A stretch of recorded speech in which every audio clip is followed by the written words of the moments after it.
Welcome to the Popko Project Podcast, a platform for the discussion and discovery of arts and entertainment. We focus on highlighting people and events that add value to the world around us.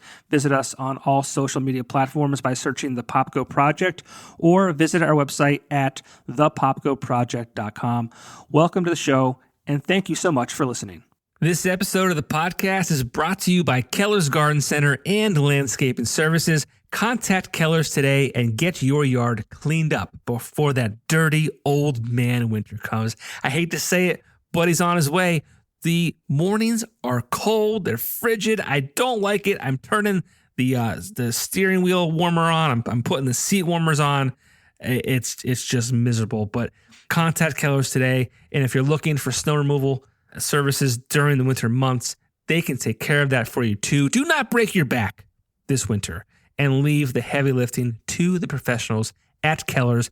Family owned and operated. Their team is looking forward to serving you. Keller's Garden Center and Landscaping Services, located on Kern Street in Exeter near Blue Ribbon Dairy. Find them on social media to learn more.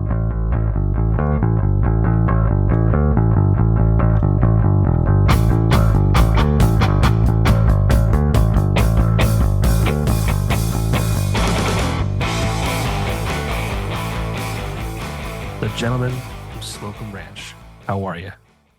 What's going on, buddy? We're doing good, John. How about yourself? I'm doing all right. We got Brandon and Joe from the Slocum Ranch Show.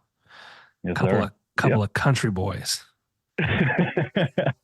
Yes, sir. And so I'm a big fan of your podcast. They have a podcast available wherever you stream podcasts, and big fan. And I think we have to do the honor of cracking a beer for this episode because that's what you guys do.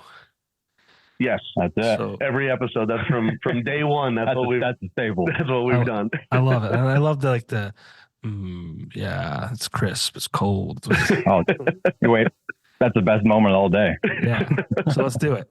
Cheers. All right, got some beer. Cheers. Cheers, boys.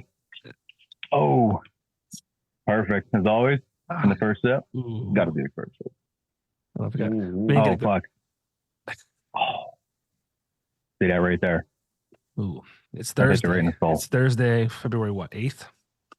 February 8th, yes, sir. Oh, We're recording. So anything we talk about today, it might be very old news once this is released. Really? Because we're probably looking at like a week or two. But yeah, you know, it is what it is. Thanks for joining me. Thirsty Thursday. Yeah, it's all good. Yeah, you guys. So I love what you guys do. Slocum Ranch Show. Been following you guys for a while. You guys even got some merch printed through me at Axelrad way back when. I think you're wearing it right now, actually. Oh, yeah. Yes, sir. So I've been following you guys, and the tagline is random, relatable, real. And you guys nail all those things in your episodes. And I wanted you guys to talk about just about your show, but about what Slocum Ranch is and who you guys are and kind of why you started it. And, from one podcaster to another, I just wanted to kind of interview you guys. Probably different being on the other end of you guys don't do interviews. You guys talk about topics, which I love. Mm-hmm. So before I get further, you guys tell me about Slocum Ranch. Where to start, buddy? All right. Well, I guess the easiest way to start it is from square one. So Brandon and I have been friends since high school. Where we've known each other since high school, grew up together. I grew up in the township over from where we live right now, Slocum Township. Slocum native. Yeah, Brandon is an original. He was born here. Slocum original. But we were friends all through high school and just kind of continued, through out of high school and just in life. I mean, we went our separate ways for a little while. As people usually do, life and stuff. If you listen to the show, I got married very young. Kind of didn't necessarily move away, but I was just a little farther away than here, about a half hour away. And so I lost touch with a lot of my friends, local here. But then I purchased my house in the township and just kind of reconnected with everybody. You had just gotten home. Yep. So that was kind of, I think, the biggest, really, not separate us, but where our paths separated. I mean, I went off to the military like an idiot, but now we're back. Well, thank you for your service. I thank you. I think just kind of where we re-intervened in life, it just, the stuff we were going through in life, we kind of just, obviously being best friends for how long, we clicked it back off, and we just had this idea of, every time we hang out, especially with just us, with the big group, it's always a good time. Yeah. Beers or not, it's always a good time. And I think that's where that's really where we had the idea, was just sitting in the garage, man. It started off, if I remember correctly, it started off mainly as just not a joke, but it was kind of like, everybody's doing vlogs. Everybody's on YouTube doing vlogs, showing their lives. And we were kind of like, we're not really, I don't know. People usually like that do vlogs have a following. Yeah, they follow me around all day. Yeah. They guys suck. They want to see, exciting things. And we don't necessarily do exciting things. We do normal everyday shit, but it's, just trying to, we were like, we should do a YouTube channel. And that was where it originally started. Slocum Ranch was supposed to be just like an everyday kind of like blog YouTube channel. And which we still do have the YouTube side of things. We don't have our content out yet because we're a lot of things in the mix. A lot to go through. But we started out with that, and it was like, we'll see, maybe we'll go with that route. And then we were sitting at a buddy's house the one night, just having some beers, and it came to be, we're like, like a podcast. Like, why don't we start a podcast? Yeah, record this shit. Yeah, instead of doing video, we'll do audio, and we'll try and get our point across, and just kind of like, it was kind of like a talk your shit kind of thing, just kind of like vent and get a lot of stuff off of our chest, which we both had quite a bit of. Brandon was actually living with me at the time. Yep. And also our buddy Kevin was as well. But, we were like, we're both going through some shit. Like, it was talk about it. Yeah, it was an avenue for us to kind of like vent and not necessarily, I didn't want to say vent to other people, but it was just also to put it out there to, like, in our earlier episodes, I say it quite a bit, is like, you're not alone.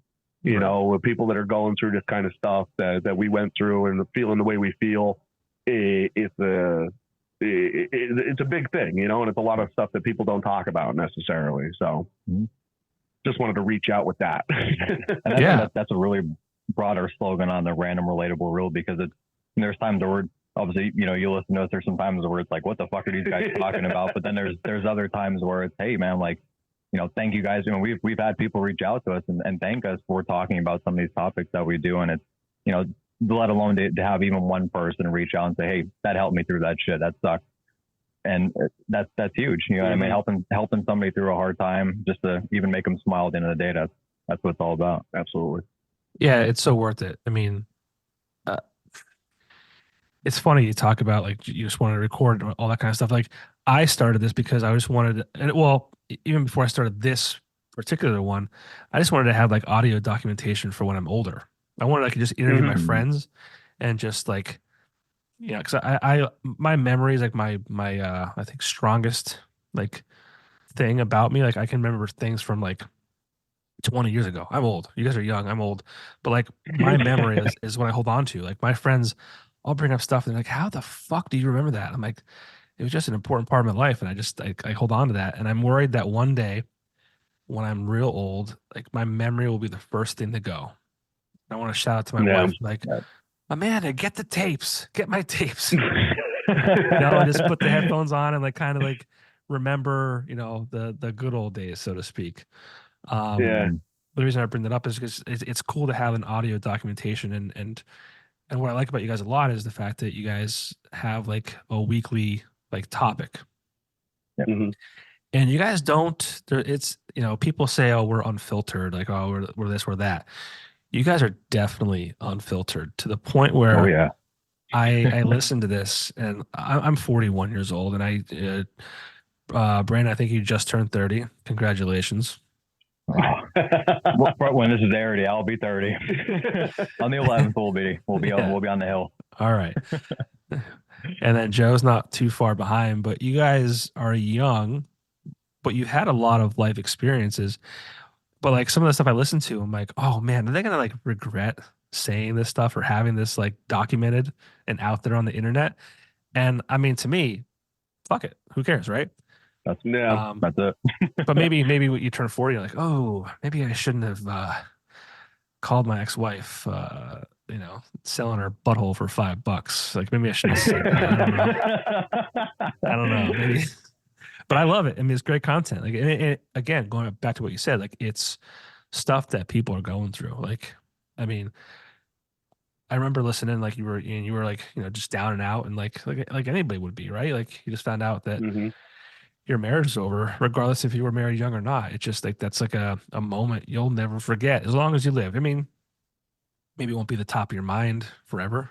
It probably isn't at all now, right? But like, it's part of your life. It's part of who you are. It's like that will never go away, right? It's interesting. So. No, absolutely. And I appreciate you saying that. And we appreciate it as well. And that was our thing that we kind of based this off of, like we said, with our random relatable reel is I'll speak for myself. I won't speak for Brandon, but myself specifically, I was in like that funk. And anybody that listens to the podcast, I think you can kind of tell in just I don't know if it's my demeanor or if it's the way I sound, just the way my voice comes across. the way my voice comes across, you could tell that I was in a real dark, deep space, and this was my avenue to get that out there. But then also what really brought it to my attention too, to reach out and to try and do something good out of something bad that happened, like turn it into something good, was the fact that, and I talked about it in the one episode, all of the people that came to me when I was going through what I was going through with my separation, because it was so sudden and it had to do with, what the world that we live in today. So, we throw a lot of shade at the OnlyFans thing and whatnot, because in our opinion, truthfully, it's just something that, where has the morals gone in the United States? Like where not how I was raised. It's right. Almost like, I don't want to say lawless, but it kind of is like nobody cares. Like you had said to us about, are we going to regret having that on the internet in a couple years? Well, the people that are out there doing what they're doing, selling their bodies on the internet, which, they're making a mint off of it. They're going to regret it. When their grandkids are around, how are they going to feel about that? Because that never goes away. Right. Right. Stuff on the internet. Screenshot, you're done. Exactly. Well, it never goes away. It's always somewhere. But, everybody that came to me when I was in that time of, I'll even say it was a time of depression. They came to me one-on-one. There was a couple people that stood out, specifically Sean, both Seans. They were there, and helped me out with that and talked to me. Eddie, there was a bunch of guys that were there for me, and they were just like giving me advice that they went through it themselves. And that's where it kind of clicked for me. And I was like, I'm going through something right now. I'm feeling some sort of way about it. Is there a way, like I have to find a way to be able to convey this information to other people? Because, we lost a good friend of ours, Wesley, to suicide, and it was over a woman, and it was horrible. It was when I was 21. He didn't even turn 20, or I'm sorry, he didn't even turn 20 when he was 20, and he passed away. And I never want anybody to ever go through that pain, that suffering that we all had to go through. His parents, obviously tenfold, but that was a real big driving force for me specifically. Like I said, I don't want to speak for you, Brandon, but for myself, that was a really big driving force. So if I could reach out to even just one person to try and get them to think and get them to talk about it and go, okay, well, there is light at the end of the tunnel. That's what my mission is, and solely as Joe from the Slocum Ranch Show, is to reach out and try and show people that there is that light, that sunshine follows the rain. Exactly. Yeah. So we use comedy.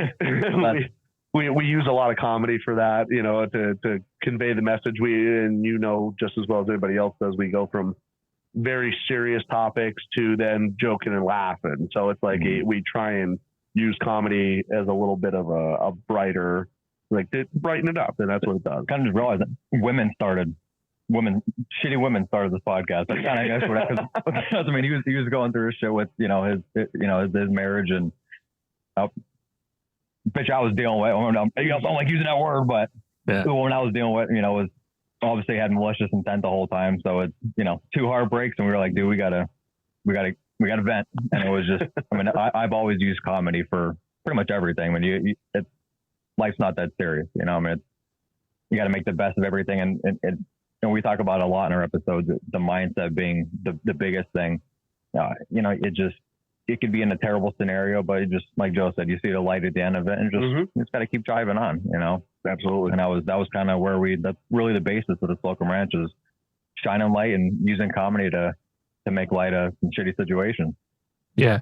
Well, you guys have really good chemistry. And I love the use of comedy and when you're talking about serious stuff too. And I love, like I said before, I love the weekly topics. And this show is very unscripted, as there's no we could talk about whatever.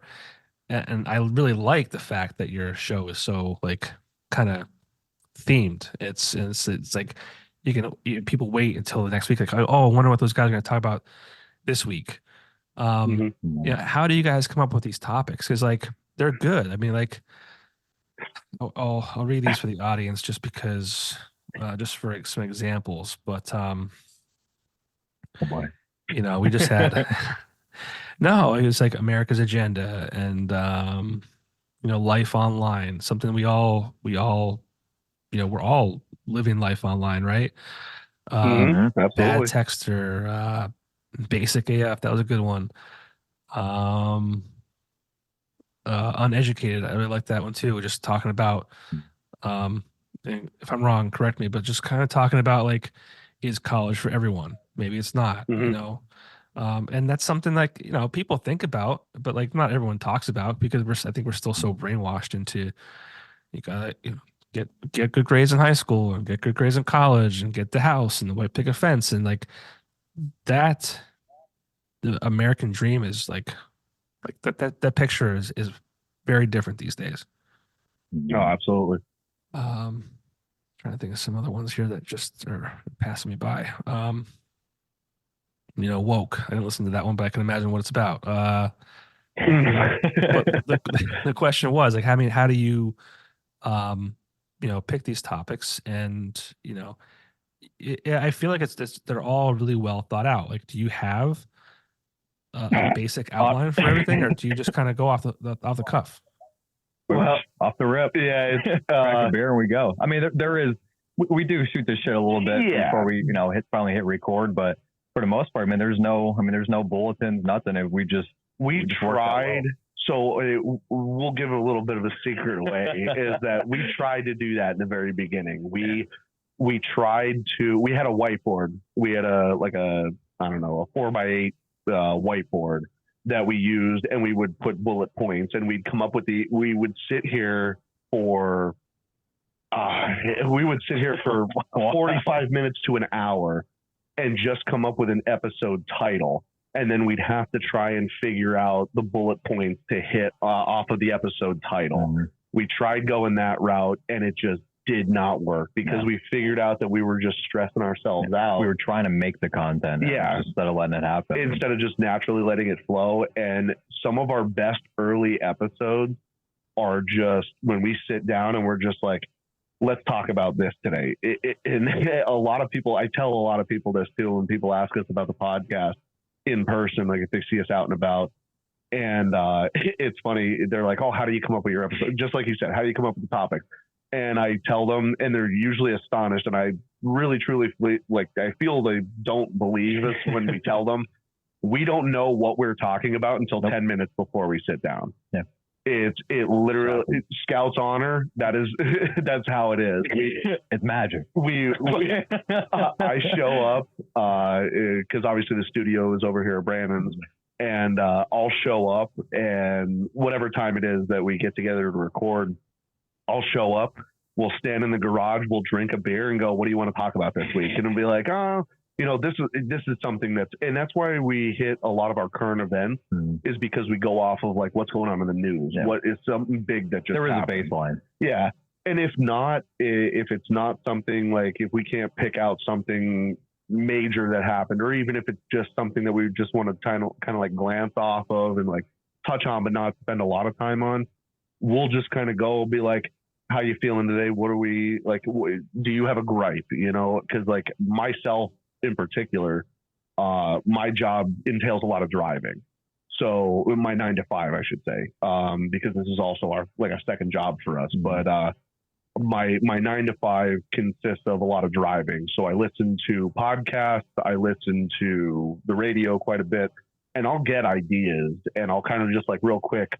Not as I'm driving, but I'll real quick jot it down on my phone and just say, okay, this is something that we could talk about. We can go and elaborate and give our own opinion on somebody else's, not necessarily piggybacking, because we don't really want to do that. We want to keep our content original, but just using it as an episode topic, if you will, like just something like a bullet point to hit off of. If we decided we need one.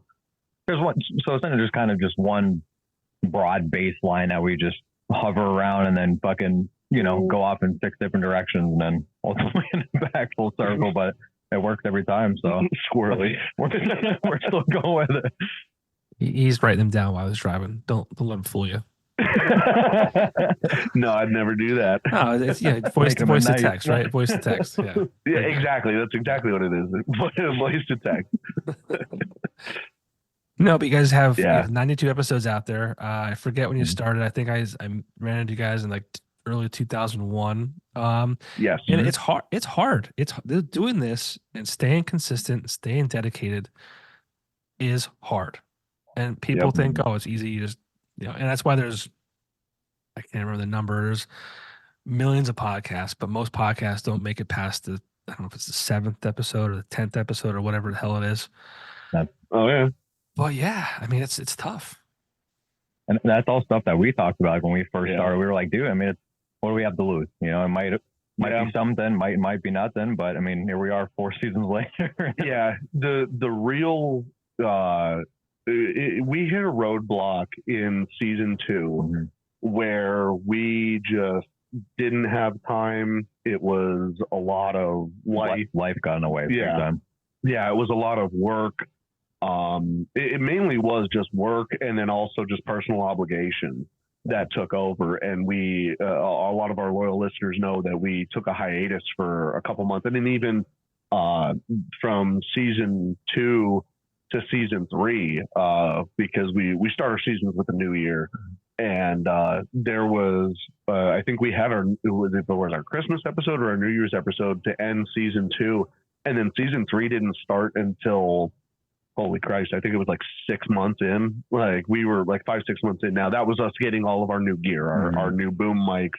That was the upgrade. Yeah, setting up the studio, because this all started actually over at my place in the basement at the bar, and then kind of moved around to the house a little bit as we needed to move. Trying to find what sounded best. Yeah, the best audio quality to give to our listeners. And then we just decided that we were going to do an actual studio set up down here. So, and you had the space for it. So we just moved it over here, but a couple miles down the road, no big deal. But, we had that really long discussion between the two of us with season 2, like what happens when we lose content? What happens if we lose content? What are we going to do? Because we're going to struggle to continue and to make it something that people want to listen to, because let's face it, there's, like you said, there's millions of podcasts out there that don't make it past episode 7, episode 10, because, they might start out hot, or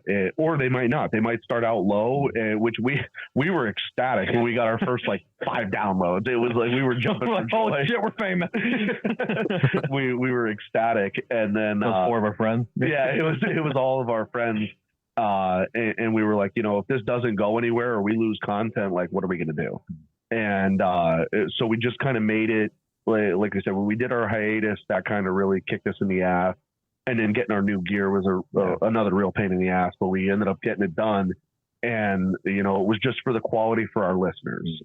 We started this not knowing anything about podcasts. We decided, like I said, fucking winged it. Yeah, we were drinking beer and we were just like, oh, let's do a podcast. Best Buy. Yeah, and I think it was the next day we went down to Best Buy and we used Brandon's laptop, which we still use, and we bought two USB, or actually one. We started off with one bidirectional USB microphone.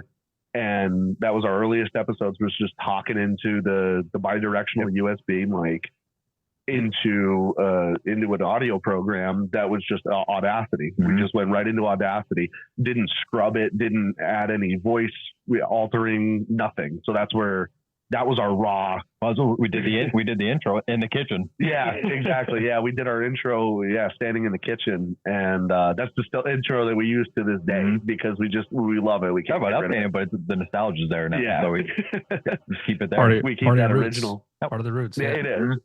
And we kind of just, you know, obviously expanded from there, and it was. A lot of this is people obviously ask us all the time too. They're like, oh, you know, do you monetize and all this other stuff? And it's like, right now, the only monetization that we're doing is merch sales. We don't have any other type of monetization. That's why we don't have ads or anything like that. We want to eventually look into it, but we focused on getting max quality for our listeners. That's everything here is self-funded by us. Yeah. You know, we do all of our own social media. We don't outsource anything. We're just all in-house. Yeah, we do everything here, and then all of this stuff, all of our gear is funded by us, you know, and just something that we really take pride in. You know, we really want to have it succeed. And it was kind of scary in the beginning because I'll speak for myself, because it was like, oh, okay, we're getting a couple downloads, but we didn't think it was ever going to go any further than like our friend group, our area, you know. And then we got our first hit in Independence, Kansas. Was our first like big hitter, and neither of us have ever been to Kansas, nor do we know anybody that lives in Kansas.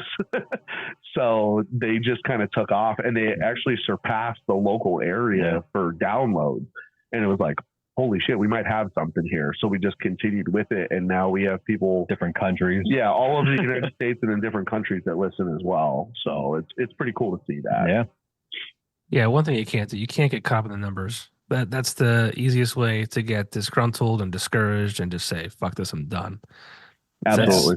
And that's, you know, people will say, oh, you know, people who don't have numbers, that's what they say. Well, whatever, be that as it may. We have fun. Yeah. I mean, it's a lot of fun, right? Podcasting, talking to friends, interviewing people, just having conversations. You know, I don't, you know, make money off this. And that's one reason why I'm still doing this out of my basement. And while I'm saying that, I do want to give you guys credit. Your podcast sounds amazing. So anyone listening or watching this, the audio quality of this is not a reflection on these gentlemen here. Their podcast sounds great. I feel like you guys are in the room with me. If I didn't know you guys and never saw you guys before, I would think that your voices were reversed. Oh, really? Well, I mean, Brandon's got that deep, like, yeah, what's up? Yeah, I like that. And Brandon's smaller than you are, Joe. Yeah. Yep. You know, so if I didn't know you guys, the athletic build. But yeah, so I mean, and I remember you guys took a break, and I was like, oh, another statistic. Yeah. So when you guys came back, I was like, all right, cool. They're still at it. That's cool. Yeah, like I said, it was a lot of soul searching between the two of us. We did. We had those conversations where it was like, do we hang this up? You know, is this something that we just want to kind of cut our losses now? Because we didn't, at that point in time, we didn't have a lot of money invested. I mean, we had money invested, but it wasn't like not at this point. Nothing to where we're at now. You know, we have the mixer, we have the boom mics, and these are all condenser microphones. We have 4 of them. So when we do interviews, when we do interviews now, everybody has their own up to up to 2 other people. They have their own headphones and they have their own. I can fit 3 on this couch. They have their own gear because these couches, actually, funny story about these couches. They started out in my parents' living room. I grew up with these couches. If these couches could talk. Hey. Oh boy. Then they ended up in my basement. Screaming. Yeah, they ended up in my basement, and we used them at the bar and for parties and stuff like that. And then they just ended up over here. So it fits well. It fits the decor. But yeah, we had minimal money invested. We have the good stuff now, and that was before we made that jump. We were like, is this something that we want to see obviously succeed? And yeah, we do. And we want to continue taking it to the next level. Yeah. And what really, I'm not gonna say brought us back, because we had intentions on coming back, but like Joe just said, the talks we had, it was a real deal. But if it wasn't for, I want to say, the support of everybody that followed us and still follows us luckily, we had to do it for them. And I think that's when Joe, I'll speak for myself. That's when I especially really realized, holy shit, like this is more than just a little financial and time investment. This is a lot bigger than we think it is. And then obviously put numbers aside, you look at the bigger picture and it's like, hey man, we're helping people, and that's you can't beat that. We're full on now. Yeah. So, absolutely. And to piggyback off of what you just said, the biggest reward is to have those people that come up to you that you may know or you may not know, and they say, hey, listen, like you said, that episode that you did on whatever it was, even if it was just like joking around or telling an old memory of like high school days, something like that. It's like, oh, hey, that made me think back to my high school days, or when my buddies and I were younger, because we do have, that's the other thing too, is we have a huge age demographic that listens to us. It's not just for the 20 somethings. It's also, we have people that are guys. Yeah, guys, old girls, whatever the fuck you are. We have people in their 40s and 50s that are regular listeners, and we also have kids that are coming fresh out of high school that are listening to us, and that's why we try and talk and bring our topics up in our discussions to where we can kind of, okay, maybe one episode we'll gear it more towards the older generation, or like how we feel, as an older or getting older. Yeah. And then also talking to the younger generations when, we talk about college and we talk about school and like where to go in life, and how to deal with, how to deal with emotion and stuff like that, because that's not something that nobody hands you a book and says, here's how to deal with this. Here you go. Yeah. So somebody giving you a little bit of insight, that's why we tailor it towards the younger generation as well. Mm-hmm. So we have a nice split. A little bit of fun for everybody. Yeah. I can't tell you how many times I thought about quitting. It's just, it's a commitment, right? It's just like, and then I'll record like 3 episodes a week. Right. And I'll take like 2 weeks off. And sometimes that's all I need is it's that week break, because it's like once I hit record at that next episode, I'm like, okay, this is really like what I love to do. And very much like you guys right now, it's just a passion thing. I do it at night. Right now, it's like I said, it's February 8th. It's almost 10 o'clock at night. My kids are in bed. My wife is probably enjoying the time to herself, watching whatever the fuck she's watching. So it's good for us, right? You guys are, hanging out with each other, drinking beers, like talking about life and just what's going on. Mm-hmm. And as much as you're saying it's for other people, it's probably a really great outlet just for, personal issues too.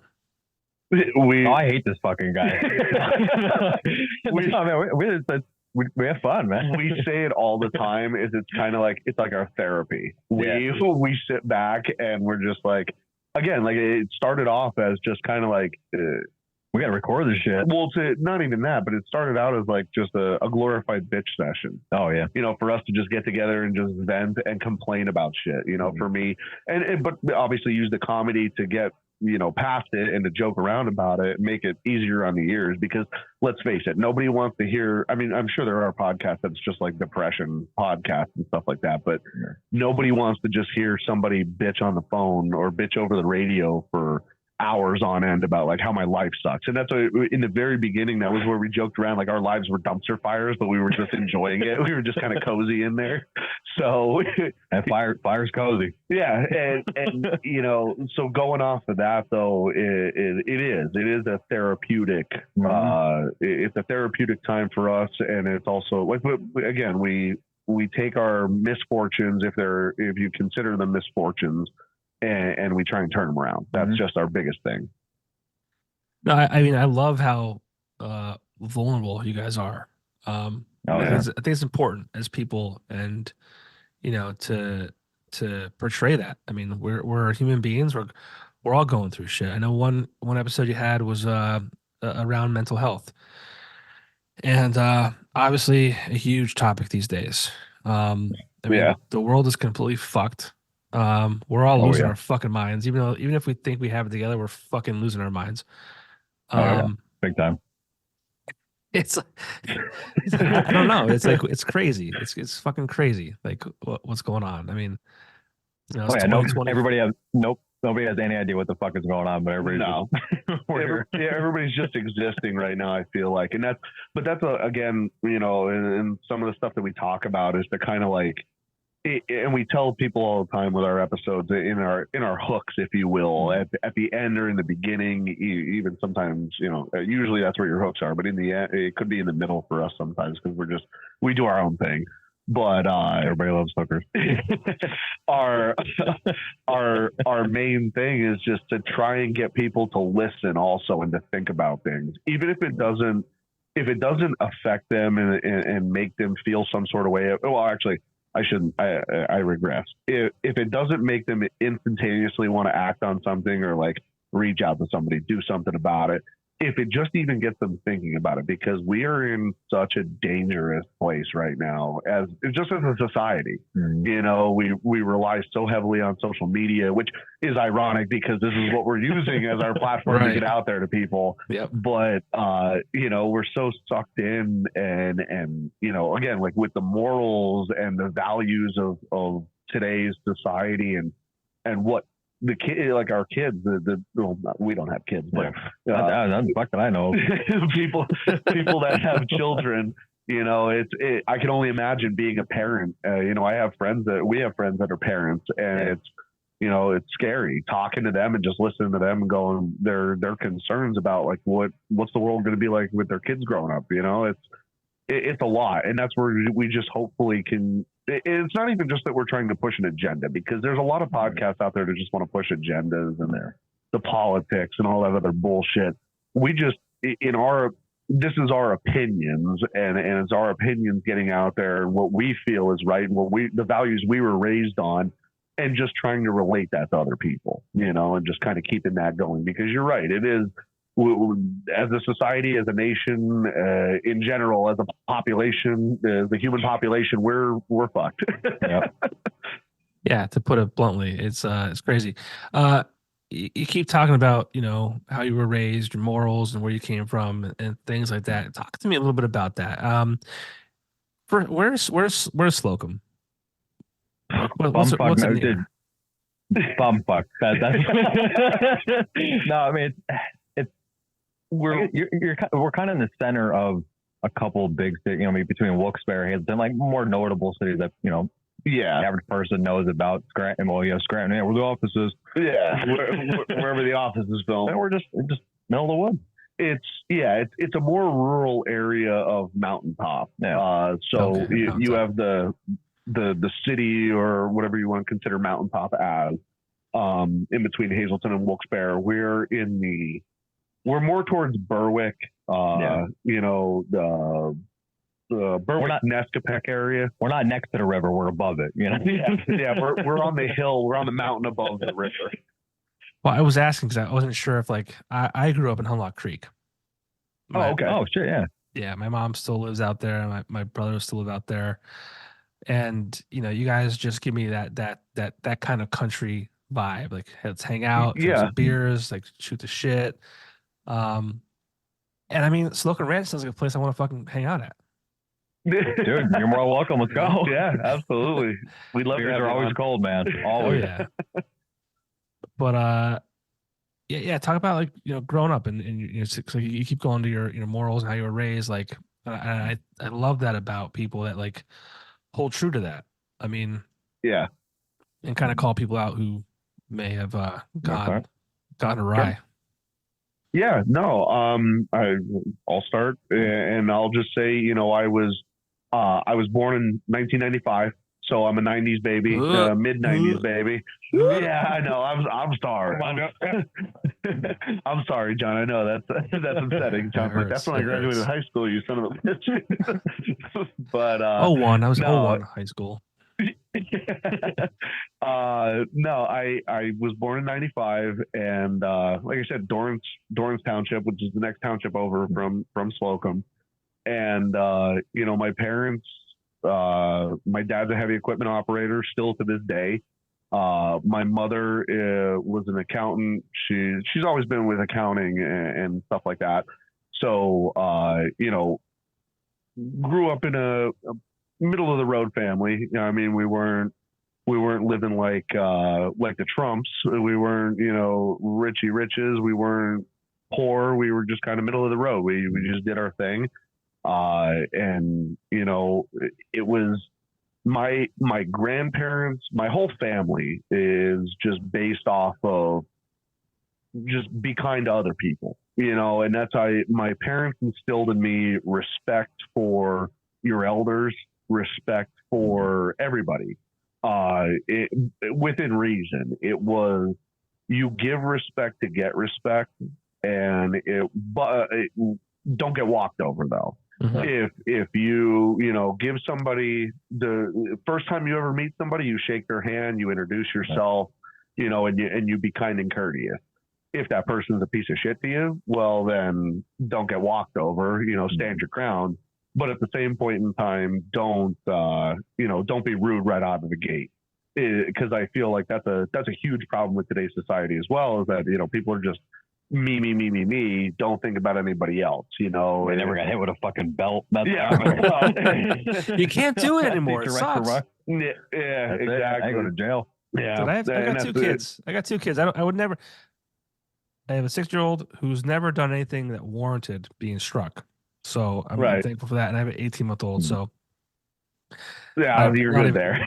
But no, it's like, I never thought about it. I hope that I never get to lose my cool where it happens. But like, there's a lot to be said about a generation that knew where they fucking stood. Yeah, absolutely. Yeah. And that's the thing. Like it was always, if somebody is older than you, they have like I said, your utmost respect right out of the gate. Mm-hmm. It's, yes, sir, yes, ma'am. That's where that started from. Mm-hmm. My parents instilled that in us, myself and my brother, because I have a younger brother, Justin, and he is, he's grew up the same as I did, so it was instilled in the both of us. And that's just kind of how I live. I mean, I always joke around and say I can make friends with a piece of drywall. I can talk to somebody and just like, it's either there's a connection or there's not a connection. But I'm fortunate enough where I feel like a lot of people see me as a likable person. Maybe that is because of my demeanor like that and the way I was raised with those values of like give respect to get respect.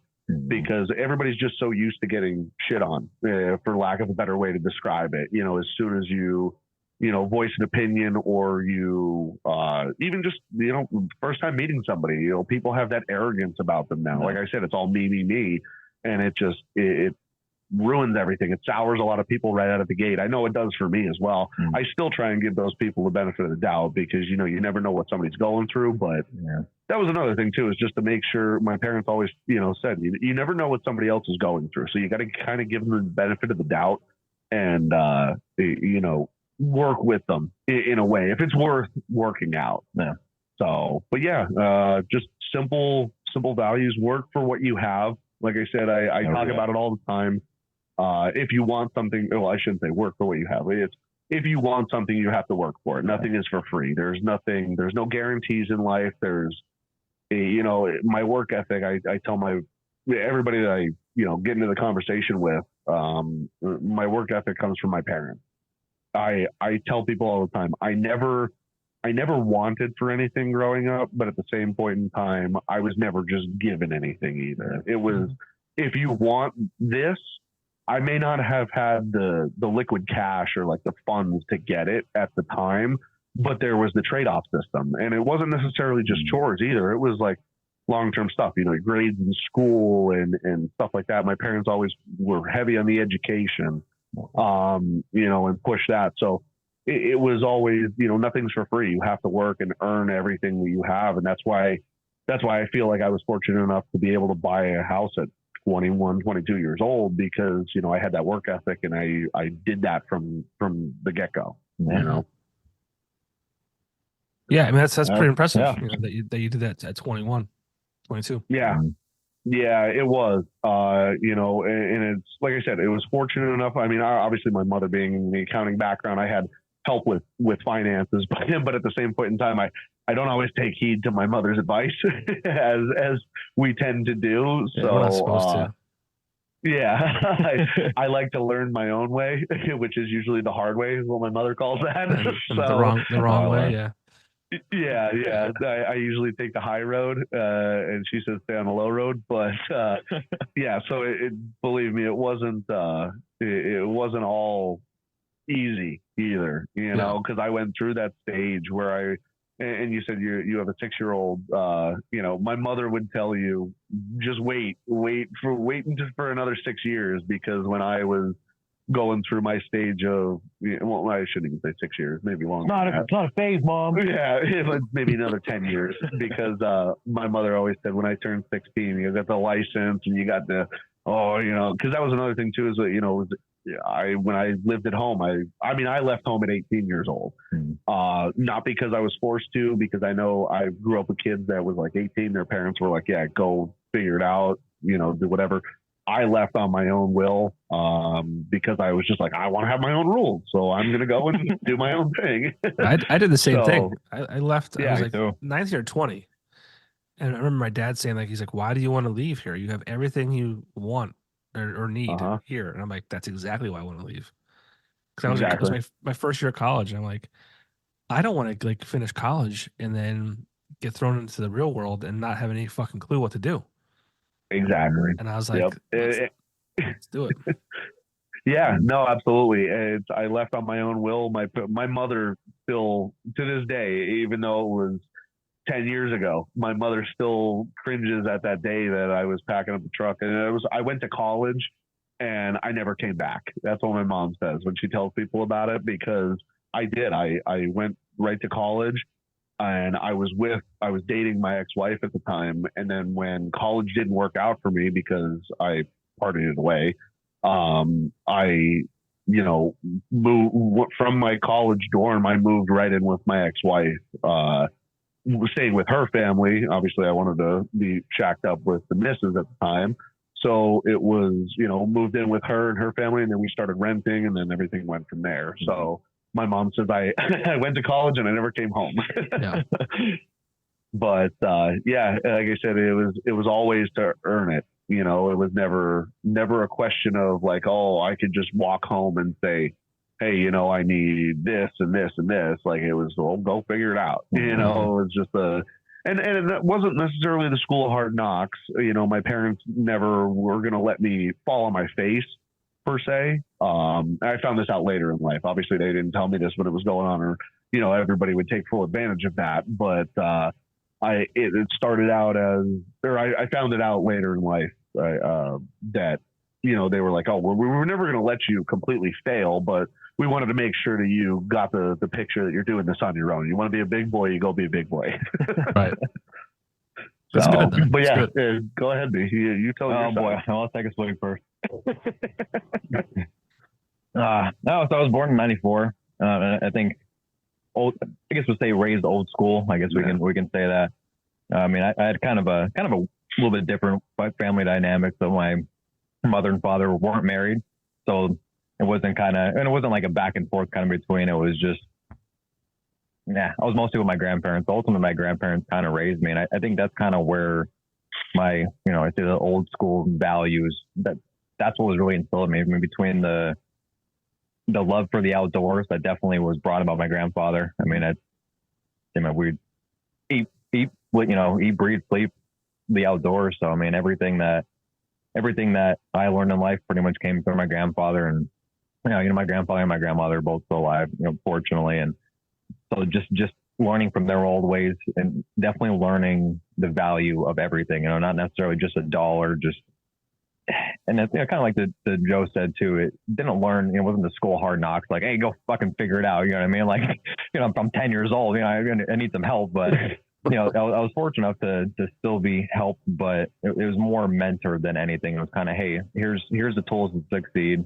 whether or not you want to be a shitbag and apply yourself. And now that's you're only going to get as far as you actually apply yourself. And something it's funny, my mother used to say when I was like 13 years old, yeah, 13 going on 30. And I'm like, I never understood what that meant. Now I hear it. I'm like, oh, fuck. You know what I mean? So now it's kind of weird to grow up and see, all those years growing up being like, oh, this sucks. A lot of kids wish for a different family. I mean, that's unfortunately a huge thing. And that's the reality. Every kid, but you get older and you look back on it and it's, I think where I'm at in my life now, I was fortunate to live the life I was. So it's how I was raised. Might have sucked at the time, but I mean, it paid off in the end. So I'll never forget. I remember I had a friend that lived right down the street, and it's funny how when you're over their house, their parents are on the best behavior. They're fun. Mm-hmm. They're the coolest people in the world. And it's like, I want to live here. Mm-hmm. I don't live in my house. Like, fuck this place. I want to go live down there with my friend's parents. Oh, yeah. Okay, we got snacks. Cool. And then you grow up and you're like, holy shit, that's not what I thought it was. That's yep. I had a really, really good life. I had a really good set of parents. And that's not what what was portrayed was not reality. Oh, absolutely. It's funny how as a kid, you know everything, you know it all, and you think you can go on your own, and you want to live with somebody else, and I guess it's part of growing up, and I'm terrified of that moment with my children. But, my kid tells me now he's never leaving, but I'm sure one day that'll change. Yeah. Hey, and that's where, like you said, at the time, I don't want to say I hated it. I'm sure that word definitely came out of my mouth a time or two, but I just, like you said, you wanted to live at your buddy's house. You wanted his parents let him do whatever he wanted, and that's how it was. But like you said, it's because my parents I was never the kid that went to parties. And it wasn't that I had controlling parents. At the time, I was, my parents are controlling. My parents are, they're got to keep me close to the nest and stuff like that. But now that I see what could have been, the trouble that I could have gotten into, or the road or the path that I could have went down if my parents just were the ones that turned a blind eye, like so many parents do. Do whatever you want. Yeah, just, it could have turned out to be a very catastrophic thing for myself. And that's where I give all the credit in the world to my parents and the way that they raised me. And now it makes 110% sense of why they did what they did. And, I tell my mother constantly now, even though she makes me regret it every time I say it, but I'm like, you were right. You were 100% correct. And she loves it. She grins from ear to ear. She loves her. She's like, yeah. Oh, absolutely. I fucking know I'm right. But yeah, it definitely is. It's an eye-opening thing now that we're a little older and we can say, it was a good thing that we did what we did and how we grew up. We're fortunate. Absolutely. Very fortunate. It's funny how that happens though. It's like, as a young kid, you're fine. You get teenage years. It's like, everything, you're wrong. I'm right. And you get to early 20s and you're like, oh, okay. Yeah, mom, dad, thanks. You really had my back. Absolutely. And I tell them that every day. And, I touched on it a little bit from my personal experience in the episode, a couple episodes ago, actually, just recently. I touched on it where I said, I thought I was a huge disappointment to my parents because my parents are still married and they're in their early 60s, very early 60s. And I said to them when I first got divorced those 4 or 5 years ago, or yeah, 4 years ago. My biggest thing, because there was always that, I came from I shouldn't say very religious, but my family is religious. And, it was always that everybody was together, you get married and it's just one and done, separation isn't a thing. And that's also one of the values that was instilled in me too, is like, you're committed, you get into something like this, you're committed. Unfortunately, other people in today's society, like divorce rates are so high, and, we can go down that rabbit hole, but we won't. But, when I got divorced, I remember sitting on my parents' couch in the living room, not these couches, but their new couches.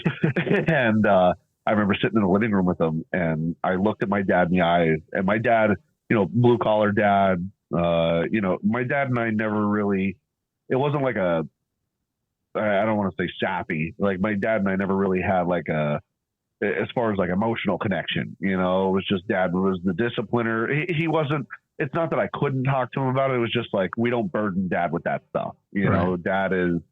Dad is the strong silent type, and we just don't talk to dad about that kind of stuff. But when I was sitting there and I was talking with both my parents, and I looked at them both and I said, I'm sorry that I failed you guys. And my dad was the one who kind of chuckled, and he spoke up, and he was like, why are you sad that you, like, what are you talking about? And I was like, well, I got divorced. So I was like, I'm sorry. I couldn't carry a marriage. I feel like I failed you guys. And my dad laughed because she didn't fail us. He goes, we never expected it to last anyway. He goes, you got married so young. He's like, we didn't think it was going to last as long as it did. He goes, good for you for making it last that long. And I was like, oh, okay, here we go. Yeah, it's funny how parents, like, they let you kind of fail too. Like, yeah, it's weird. I mean, so I lost my dad when I was 22. But very similar to what you said, like, he was just very, like, we didn't talk a lot. Like, he was the father figure. He was my dad. Like, right. He made sure homework was done. He made, he wanted to make sure he did well in school. We didn't talk that much. We never really said I love you that much.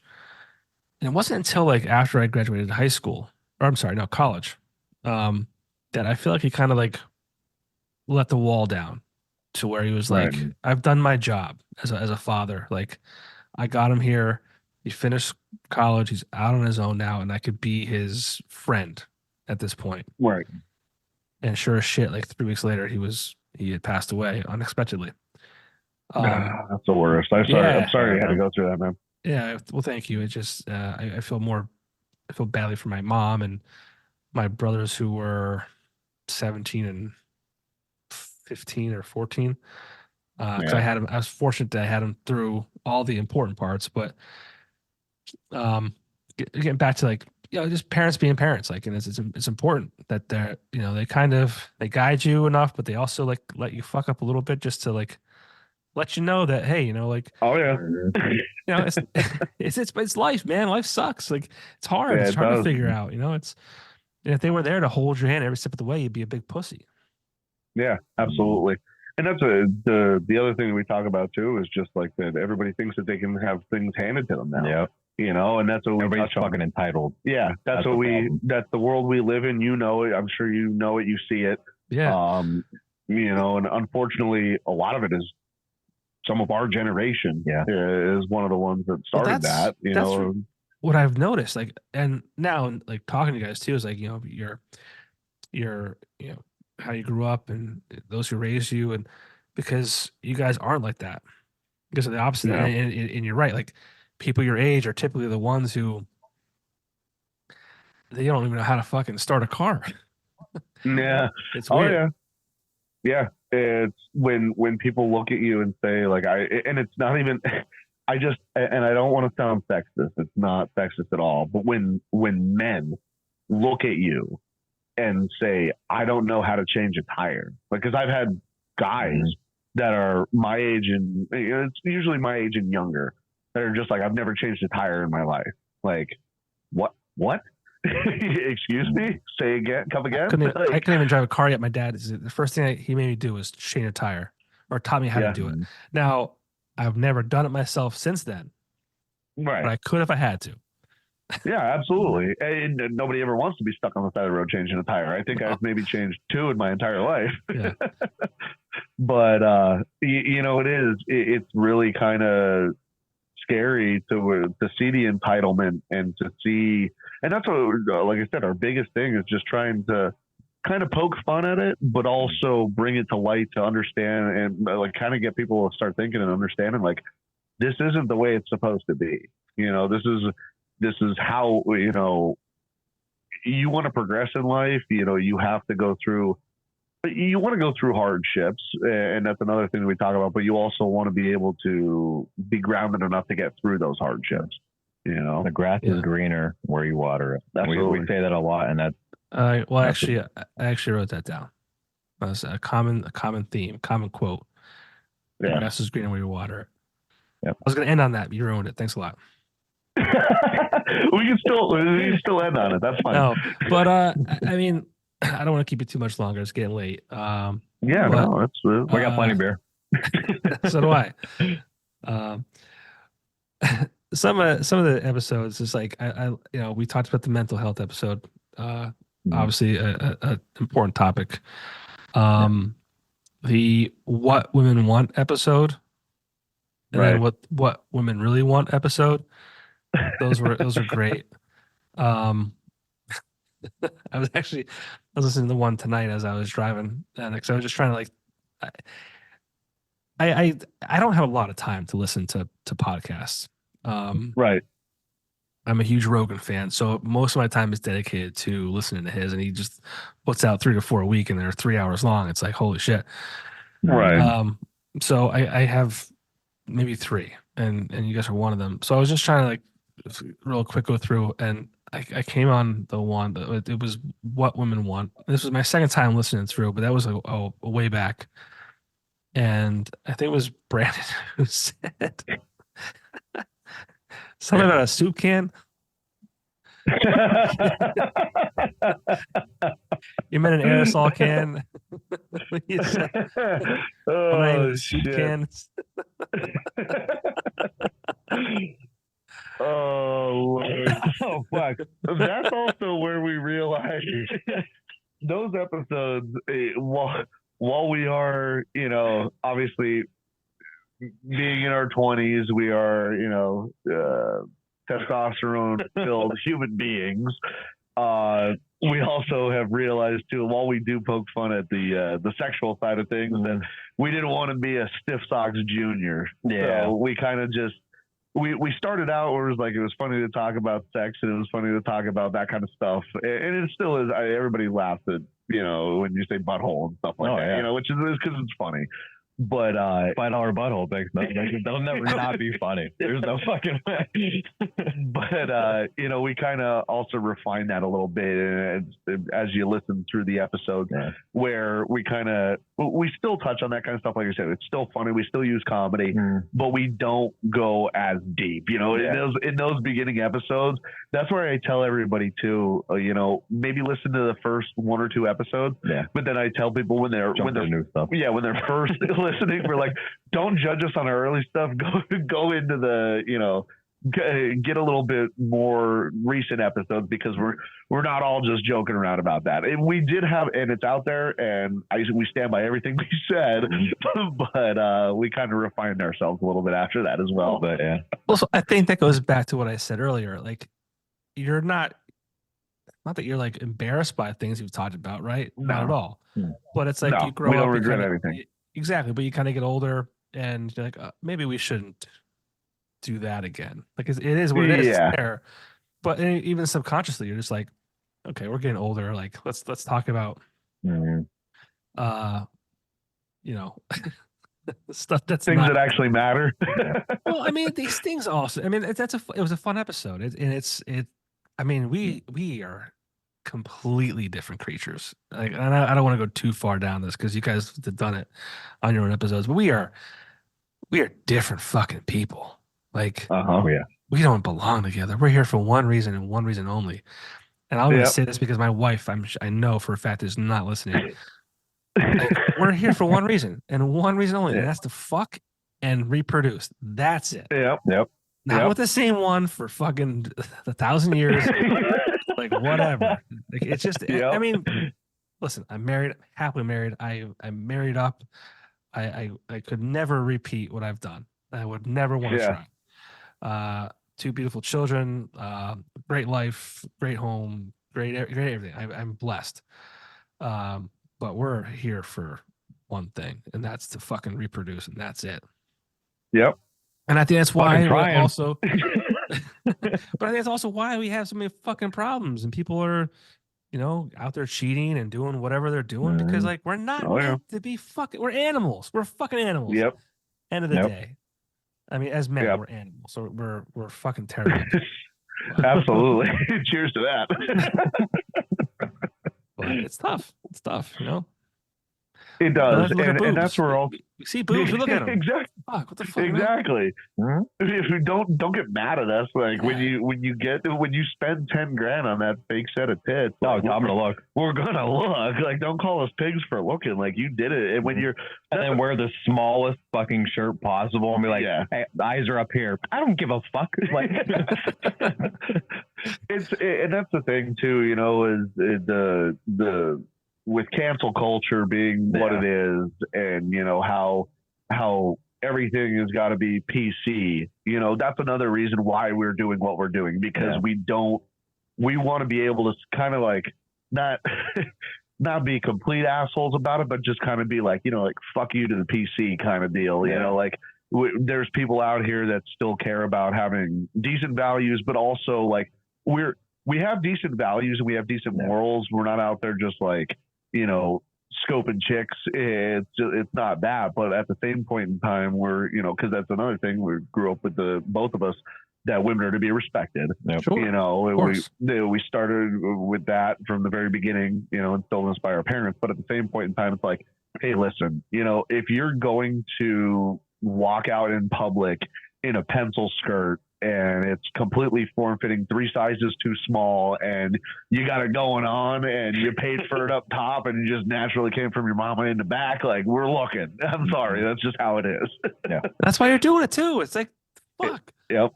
Yeah, exactly. They want the attention. Why pay to get them done? Yeah, they want the attention, but they don't want the attention at the same point. Which is don't look at me and my fresh, brand new, nice tits. You're like, okay, we're fucking animals. It's terrible. Absolutely. That's why I didn't want a daughter. That's why I didn't want a daughter, and I have one. Oh, terrified, man. And put her in a sweater, in a turtleneck sweater until she's 35. Well, I mean, I'm not saying this because she's my wife. I'm saying this because she is fucking gorgeous, and my son looks just like my wife, which is, I guess, fine, because he's very handsome. And when I found out we were having a daughter, I'm like, fuck. Now I got to figure like this shit out, right? Yeah. And I'm not a fighter. I'm a dad. Dad bod, guilty. All that shit. And so I'm hoping she looks like me, because then I won't have to worry about anything. But then at the same sense, I'm like, I don't want that to happen to her. That's a fucking terrible life. I hope she looks like my wife. Sure as shit, just like my wife, I'm in fucking trouble. Oh no, shit! You'll be out of the street with a shovel, just swinging it around, fighting them off, right? Yeah. I said, like, I'm gonna shave my head. I'm gonna fucking do karate in the front fucking yard and just whatever. I want that. I want her boyfriend like, yo, hinges. Yeah, I want her boyfriend like, yo, your dad's fucking crazy. And it's like, that's the only thing you can do. Just like do a shit ton of pre-workout and just start doing your workouts in the front yard. She'll be bringing boys over and be like, yeah, don't talk to my dad because he's kind of nuts. Just clean every gun you have for no reason when he comes over. That's it. Thankfully, I have one, so I was like, yeah, I could do that. But hopefully, I have a son. He's firstborn, so hopefully he'll be the man. He'll take care of his little sister, and won't have to fucking worry about it. Absolutely. Yeah, I mean, hopefully he will. That's the whole point of having a boy first, isn't it? Not that you can pick, obviously, but. Well, I could have the second one. I could have. So our second one was an IVF baby. And technology, the way it is now, science rather. If you have if you have both like sexes. Like you could say, I want to insert a male or female. Right. We didn't want to do that. So we're just like, pick the healthiest one, like whatever one you guys think is the best one, just put that in. Right. Sure as shit, it was a girl. So. Oh Lord, God bless you, because I can only imagine. I mean, I'm just scared in general. Like outside of, this is we'll be here till fucking 2 a.m. But I mean, the way things are now, where there's genders and this, that, the other thing. Like, trying to navigate that for me is like going to be like that alone, plus like internet and shit like that, and kids bullying other kids. It doesn't end at school like it did for us. It goes into, online after school and all that kind of shit. Like, I don't know how I'm going to navigate that. I don't know. Yeah. Protecting your children. It's one of the best things that I actually recently heard, and it wasn't true. This is not my quote. I want to say it was through the Sean Ryan Show. I don't know if you're familiar with that podcast at all. No. I'll check it out. The Sean Ryan Show. Yeah, he does great interviews. He's a ex SEAL, Navy SEAL. So he owns Vigilance Elite is his company, and he just does like high profile interviews with operators and stuff. So I never grew up. None of my family, well, other than my grandfather's, is military. None of them are current military or were military. But my parents, my uncle and my dad are just into military things. Planes, submarines, boats, that kind of stuff. So I kind of was interested in listening to it. But he did an interview with a gentleman. I don't know his name, can't quote it or anything like that, unfortunately. But I'll give the credit to where the credit is due. It was the Sean Ryan Show. And he said the guy that he was interviewing, they were talking about children and like what to do in this day and age and the challenges. And he said that one of his buddies told him, as a single dad raising 2 girls, he said, talking about sending them off to school and like you said, like sheltering them from, the online stuff, the gender misgendering and all the choices and stuff that you have. He said, if you had $1 billion, billion with a B, in a clear plastic bag, where would you feel safe? And this is putting a monetary value, obviously, on your children, using that as an example, which there is your biggest asset. Yeah, there is no monetary value on children, obviously. But, if you take that $1 billion in a clear plastic bag, where would you feel that it would be the safest? And it was an honest question. Where would you feel safest? And it's right next to you. Right. Making sure that you are the sole controller of what enters and exits your children's lives. Yeah. And that really, resonated with me. Obviously, not having any kids of my own at this point in time, but just when that time does come, which hopefully, God willing, eventually it will. But it really resonated with me is like, make sure, because that's a huge problem. Like we were saying, like there's a big disconnect. There's a lot of like where parents are not involved in their children's lives. And that's, like I said, kudos to you for doing it. And I'm sure your children will turn out perfectly fine, but it's scary, man. It's gotta be scary, yeah. In this day and age, especially. I hope so, man. I mean, being a dad is like the most rewarding thing I've ever done. I wish I did it earlier. I'm an old dad now, to a degree. I mean, I'm old for my second one. I'm kind of old for my first 2, but whatever. But yeah, it's the greatest thing I've ever done. But it's like the most terrifying thing I've ever done too. Yeah. So yeah, go do it. Go do that. Go have kids.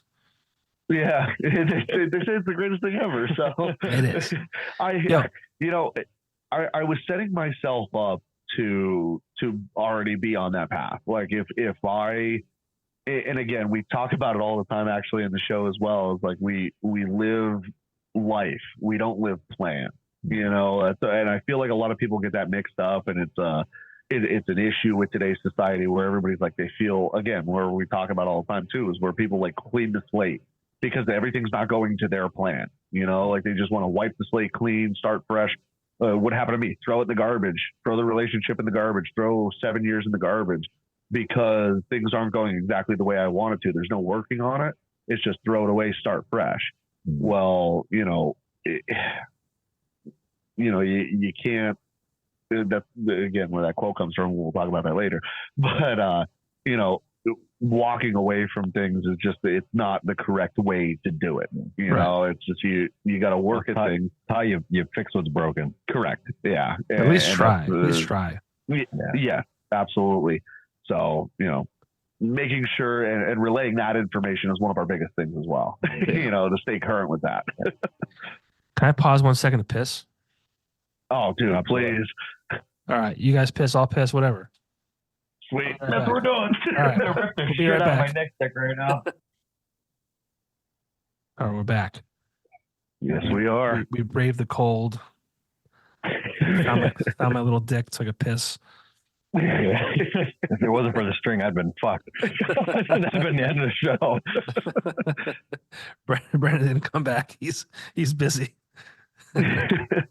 He's got the pepper shaker and a pair of tweezers out there. 3 inches of dick to a car. Yeah, that's impossible. He's got that soup can. You just gotta point and aim. Just spray. Point and spray. Man. Oh God, that's funny.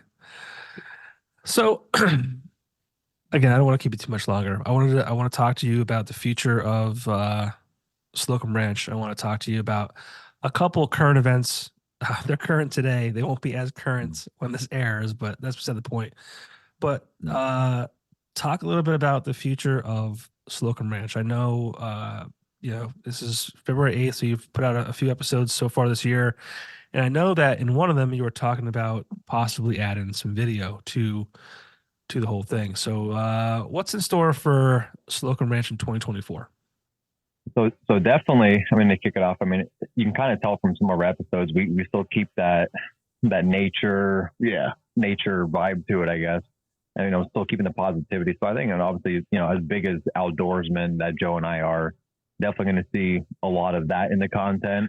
Yeah. But it's, random, relatable, real. So we're going to continue with obviously our path that we're going on right now, giving our viewpoints on current topics, current events, big topics. It may not even be current, but just like pertinent topics that we feel is, as content creators that people, need to be thinking about or should be thinking about. But then as you can see on the wall as well in the background, like Brandon said, with our outdoors, our love for the outdoors, we were talking about, also, it was a talk about like branching off of Slocum Ranch to do like an SR outdoors. But we think we're just going to tentatively, as of right now, we're just going to stay Slocum Ranch. We're not going to necessarily branch off to anything different. We're going to maybe come out with a different line of clothing maybe, but more or less, tailored, we should say different line of clothing tailored more towards like the outdoorsmen, a couple camo patterns and no OnlyFans. Yeah, no OnlyFans. That won't happen. No feet finder. Well, Bass Daddy. I'm still kind of fucking. We'll see what happens in the summer, but but kind of leaning more towards that, using with the positivity and stuff like that. And we actually have hopefully coming up here some pretty good interviews because we were just down at the Harrisburg Outdoor Show. Yep. Oh, cool. And we got some content hopefully soon coming out with some guys that we were talking to down there. A lot of innovative stuff. Yeah, some innovative new technology that's coming out that we were talking to, and some of the best in the industry. Yeah, some of the just some classics too as well. So we were talking to some guys down there, hopefully in the future, but it's more tailored towards that outdoors side of things, Cool. Yeah, I was not expecting that. Yeah, I shouldn't say that. I wasn't expecting that to be like probably like a main focus, I guess you could say, like a definitive direction. Yeah, we still want to keep pushing the positivity. It's ultimately our biggest thing. When you kind of see that from we joked about it before from where episode 1 until now, you can hear it. And we've even had people reach out to us and say, hey, like, you guys sound like you're happier. And it really truly isn't a mindset. Say it again, grass is greener where you water it. So we're standing on green grass. We're going to keep watering, and that's really life sucks, and everybody. I think has like we said about it before. When everybody, nobody has no idea what the fuck is going on. Everybody's going crazy, but might as well just laugh about it during the ride. So we're gonna just keep pushing that, keep being positive, and making the best out of things. I guess that's a good segue.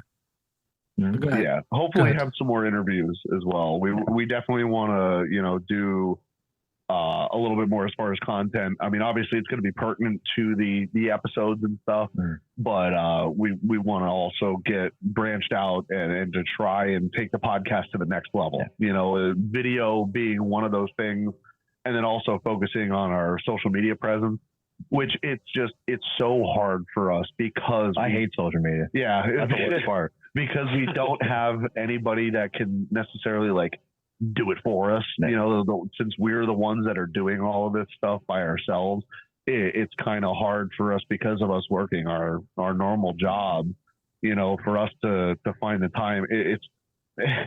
It's hard enough when we just do it. We make the time to do it. Now we have our recording dates, we have our release dates and stuff. It just, it's hard enough for us to do that and to make that work on a consistent basis and to try and throw in the content creation on top of it.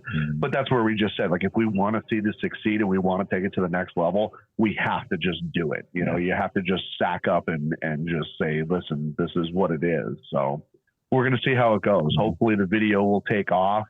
It's not going to be super crazy with multiple camera angles just yet. It'll probably just be like how we're viewing now, just like a stationary, viewpoint, but at least it'll be something to get the viewers or the listeners and the viewers, some viewpoints of us, sitting here bullshitting and having some fun. So is this kind of the studio that you're in now? Yes. Yep. Yeah. I think initially, at least, having the one camera and just having it on you guys, I think is perfect. For what that's worth. So much of your content is just the two of you like talking about these topics. So you don't need to have like, oh, let's pan this person and put a camera on this interviewee and shit like that. So I think what you guys are doing is great. I was gonna say shit. We do that quite a bit too. Yeah. That's another thing that people don't know. That's a nice thing. We're for how well he and I drive together, which is we can kind of see like when we're gonna start, like, oh fuck, I'm stumbling, and we just pick it right up. So it's hard. That's another thing too. Like we had Gus on for a while there, which Gus actually jived very well. That's why we brought him on. And as a full-time host for as long as he could do it. Obviously he had to bow out because of his prior obligations with his business and such. But just the two of us. When we first started out, we were doing probably just as long as the episodes were. We were doing editing, and then now we kind of have it to where we don't have to edit. It just kind of works out nice. pretty much all the time anymore. It's a one take. We hit record, hit stop at the end. Couple cuts, make some music, and we're happy about it. I remember what I was going to say. It's a social media related, and it's like I think that will help you guys get to a new level if you're just more active on that. Right. But it's hard. It's hard. It's. The last thing I'm not of a different generation, and I think even though you're younger than me, you're kind of still in that mindset. Like I hate anything I do, I don't think is very important. Like I'm like, right. No one fucking cares about me, what I'm doing. When we were like fucking around, like setting up, I accidentally hit the camera function on my phone, right? And I looked at it, and the phone, the camera was facing back at me, and I'm like, oh, okay, here's me in front of like my microphone. I'm about to do a podcast. Like, if I was this like, this 2024 like person who needed to take a selfie of themselves every fucking minute, I'm like, oh, this would be a great photo for a story on Instagram. I'm like, granted, I did take the photo. I'm probably not going to post it, but I'm like, it felt fucking weird. I'm like, what am I doing? I'm 41 years old. I have 2 kids. I'm married. What the fuck is going on? Oh, hey everybody, I'm fucking eating again like you're supposed to. Check it out. Yeah, it's just like I don't my brain like I don't think anything that I do outside of being a father and a husband is very important. I don't. It's just like and people are like, oh no, what you're doing is really cool and it's really great. And you've interviewed this person, that person. I'm like, yeah, it's awesome, but like whatever. Like I don't care. Absolutely. So like what I was getting at is like being more active on social media will boost your presence, like without a doubt. Right. But it's like, how do you do it without feeling like a fucking douchebag? Well, that's it. Yeah. Yeah. That's the biggest thing is just looking at it and going like, holy Christ, like this is, it's, you're like you said, you feel like you're annoying. You feel like you're just like a burden. Other people are scrolling. They're like, dude, shut the fuck up already. Yeah, who the fuck do you think you are? Honestly, though, that's one of the biggest things that I rip on it quite a bit personally, because there's girls specifically. It just seems like females are just way more interested in it. Again, I don't want to sound sexist. I don't want to throw shade just at the females, but there are girls that I follow on social media, and I know everybody's just going to be like, Joe, it's easy. Just delete them, just remove them from the friends list. But there's females that I went to high school with that are just like all the time. They're just posting and posting and posting and posting. Like, I don't care what you're doing. I don't care what you're eating.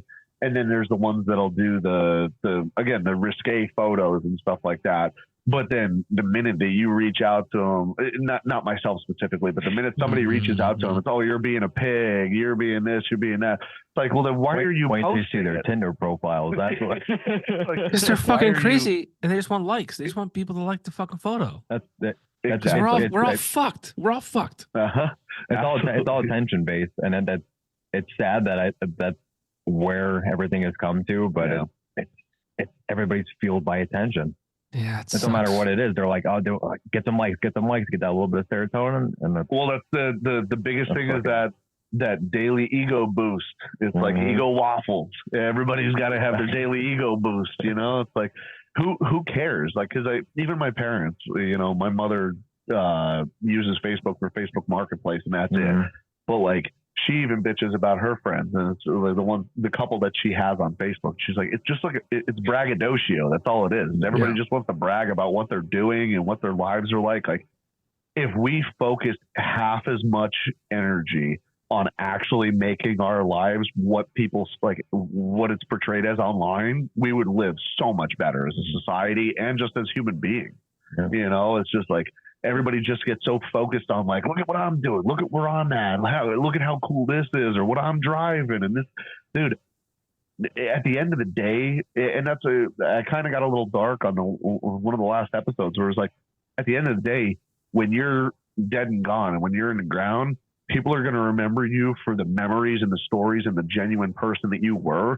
So why don't you focus more on that than looking like something that you're not online? Oh man, he used to shitpost on Facebook. I love that guy. Well, one thing that's crazy is that there's people that I know who are like face to face, person to person. I love them. Yeah. But their online persona, like, they're different people. They're different. Absolutely. Like, I don't know if they read too many fucking, rags to riches books or whatever it might be. It's like the person that you are trying to be online is different than you are in real life. And also, I know who you are. So like, yeah, you're not fooling me. Whatever. I'm like, why are you doing this? Like, it's just crazy to me. And I don't understand it. Like, this podcast, and I'm sure you guys are the exact same way. Like, I don't edit these. I don't do shit with them. Like, what you see, what you hear, the mumbles, the whatever, that's all. That's who I am here, and that's who I am when you talk to me in person. Yep. And I love that about me. And people have said you're very genuine. It's like, I'm not trying to be someone I'm not. Exactly. Yeah. And that's everybody puts these fake personas on, like you said, like nowadays, that everybody feels like they have to be something that they're not to impress other people, because they think that they care, and everybody just puts so much merit on what other people think. If you saw what other people's lives are actually like, or what actually went through their head, or if they actually spoke their minds, I feel like it would be just a whole different area, like a whole different, time that we're living in, the censorship and just what everybody tries to make like a false reality. Look, the crazy part of how fuck people are, they'll still like your post and be like, fucking bitch. You know what I mean? Oh, absolutely. Like it. Absolutely. Can you imagine what we'd get done if we didn't spend time on social media, whether it was scrolling through social media or posting to social media or whatever on social media? The time we spend doing that shit is fucking crazy. Oh, yeah. Yeah, it's nuts. It really is. Nobody even know how to talk to each other. Well, they don't. Now that's the biggest problem, is just face-to-face interaction is just no longer a thing. Non-existent. If you can't hide behind a screen and behind text messages, people, like they don't know, they're socially awkward now. Like socially awkward people back in the day was just kind of like, oh, maybe you have like a mental disability or something like that, like a mental block. And that's why you were, socially awkward. Now people are socially awkward because they just physically just don't have face-to-face interaction anymore. It's super, super crazy the world that we live in now. But what's even worse is that we created it as a society and we just still continue to be sucked in by it. Fucking feeding it. I mean, COVID expedited a lot of it too. Like, we were forced into our homes and out of the office and the workplace and shit like that. Like, I am not an advocate of work from home.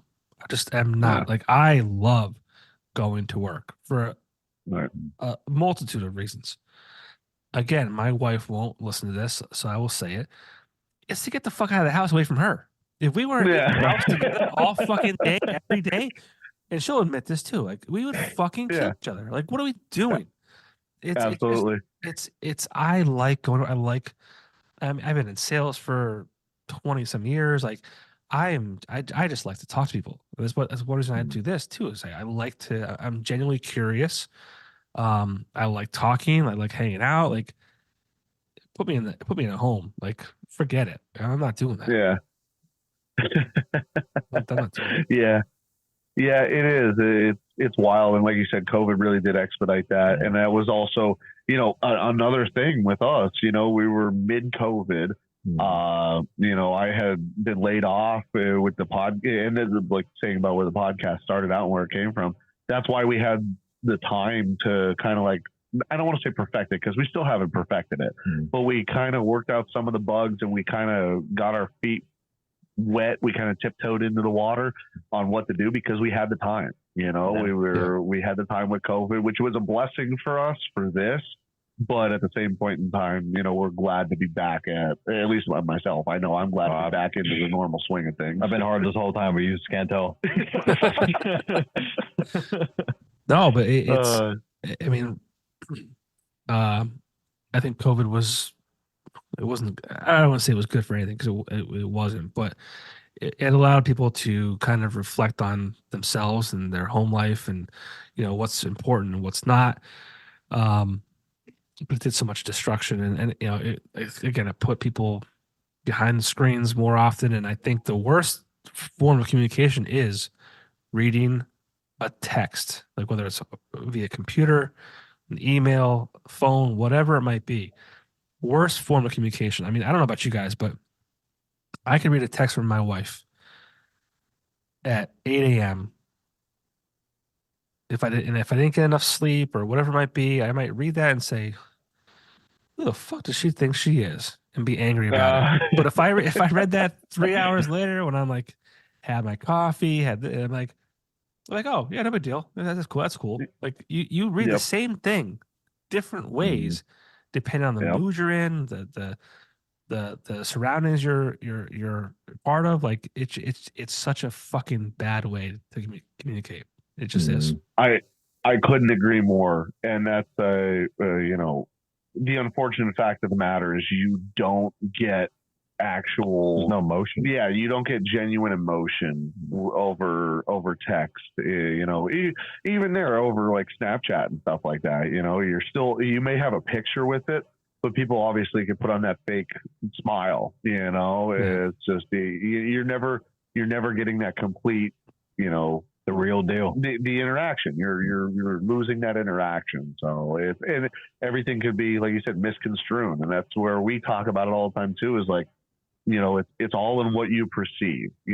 Some people may listen to what we do and think these guys are just a bunch of a-holes from Slocum. These guys fucking hate women. Yeah, wherever. Well, that was. We've had that before. Yeah, we've had people reach out to us and they're like, "Oh, you're just a women bashing podcast." So like, no, actually, we're not. If you would listen to us and listen to how we explain ourselves, it's not just a "I hate women" podcast. We respect everybody equally. Yeah. Unless you don't fucking deserve it. Exactly. It goes from our core values, or what I grew up on, what you grew up on, is you give respect where respect is deserved. Keeping it old school. That's a fucking and that's with our punchline, if you will, our slogan of random, relatable, real. We always will keep it real. Yeah. You said yourself, you're unedited, you're unfiltered, you're, just as you are is how you are. That's, I feel like, where a lot of our draw comes from as well, is that we are random, relatable, real. Yeah. Some of the shit we say is off the wall, random as hell. We try and be as relatable as possible, but no matter what, if it's, if you listen to an episode, like you said about the soup can with Soup Can Sam, it's sell that butthole for $5.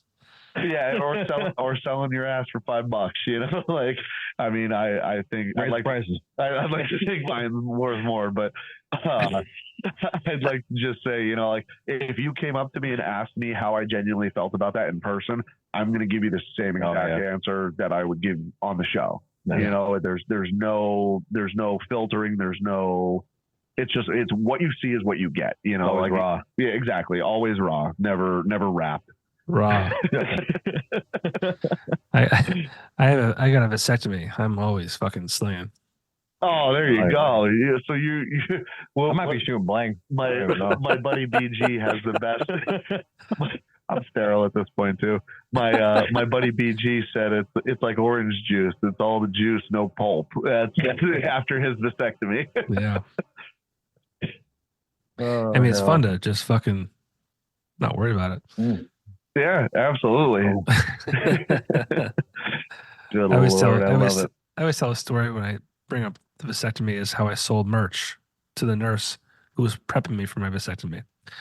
Are you serious? I won't bore you with the story, but yeah, I sold merch. I was wearing my own merch. Well, I'll bore you with the story real quick. The 10-second version. Wore my own merch. I figure if I don't, who will? So I wore to the vasectomy. She's like, "What is that about? Podcast? What is it?" Told her what it was. She's like, "Can I buy one?" I'm like, "Sure." Like Venmo, cash, whatever. She's like, "I'll leave cash with your wife." I'm like, "Oh, okay." Like, all right. I'll just put cash in the bag that you're putting your clothes in. I'm like, "Okay, that's fine too." So I sold my own merch to the nurse who prepped me for my vasectomy. Oh, nice. Lord. So she got to see what you were packing and everything after she got your merch. And she wasn't like upset. So, I mean, I would have asked for a refund, but I mean, she didn't. That's heroic. Oh my God, that's too funny. I mean, that's hopefully that's what I'll be known for one day, is the fucking guy who sold his own merch before his own vasectomy. I'll take it. Hell, that's so cool. Yeah, I mean, well, remember my dick, but you remember my podcast. Here's a shirt.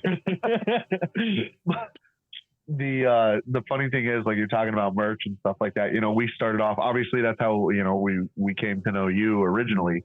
Was when we came down and bought some of that stuff, and we got to get another order together. Mm-hmm. But we've been just kind of going through. We're on the tail end of the order that you put together for us. Mm-hmm. And the merch sales started off very slow, picked up, ramped up, and then it's kind of hit a lull again. We kind of do our own, like you said, rep your own brand, wear your gear. do we have to do? The biggest one for myself was the sticker on my pickup when I drive around, because it literally takes up the whole back window. So, people can't really miss it. And then we just kind of like, as far as that's our only advertising is what I'm getting at, is we don't advertise other than our personal social medias. And that's another thing that we can honestly, I could say, collectively, is that we don't advertise at all. And that's where we need to boost that. You were asking us where to go, is obviously advertisement, social media, that kind of stuff.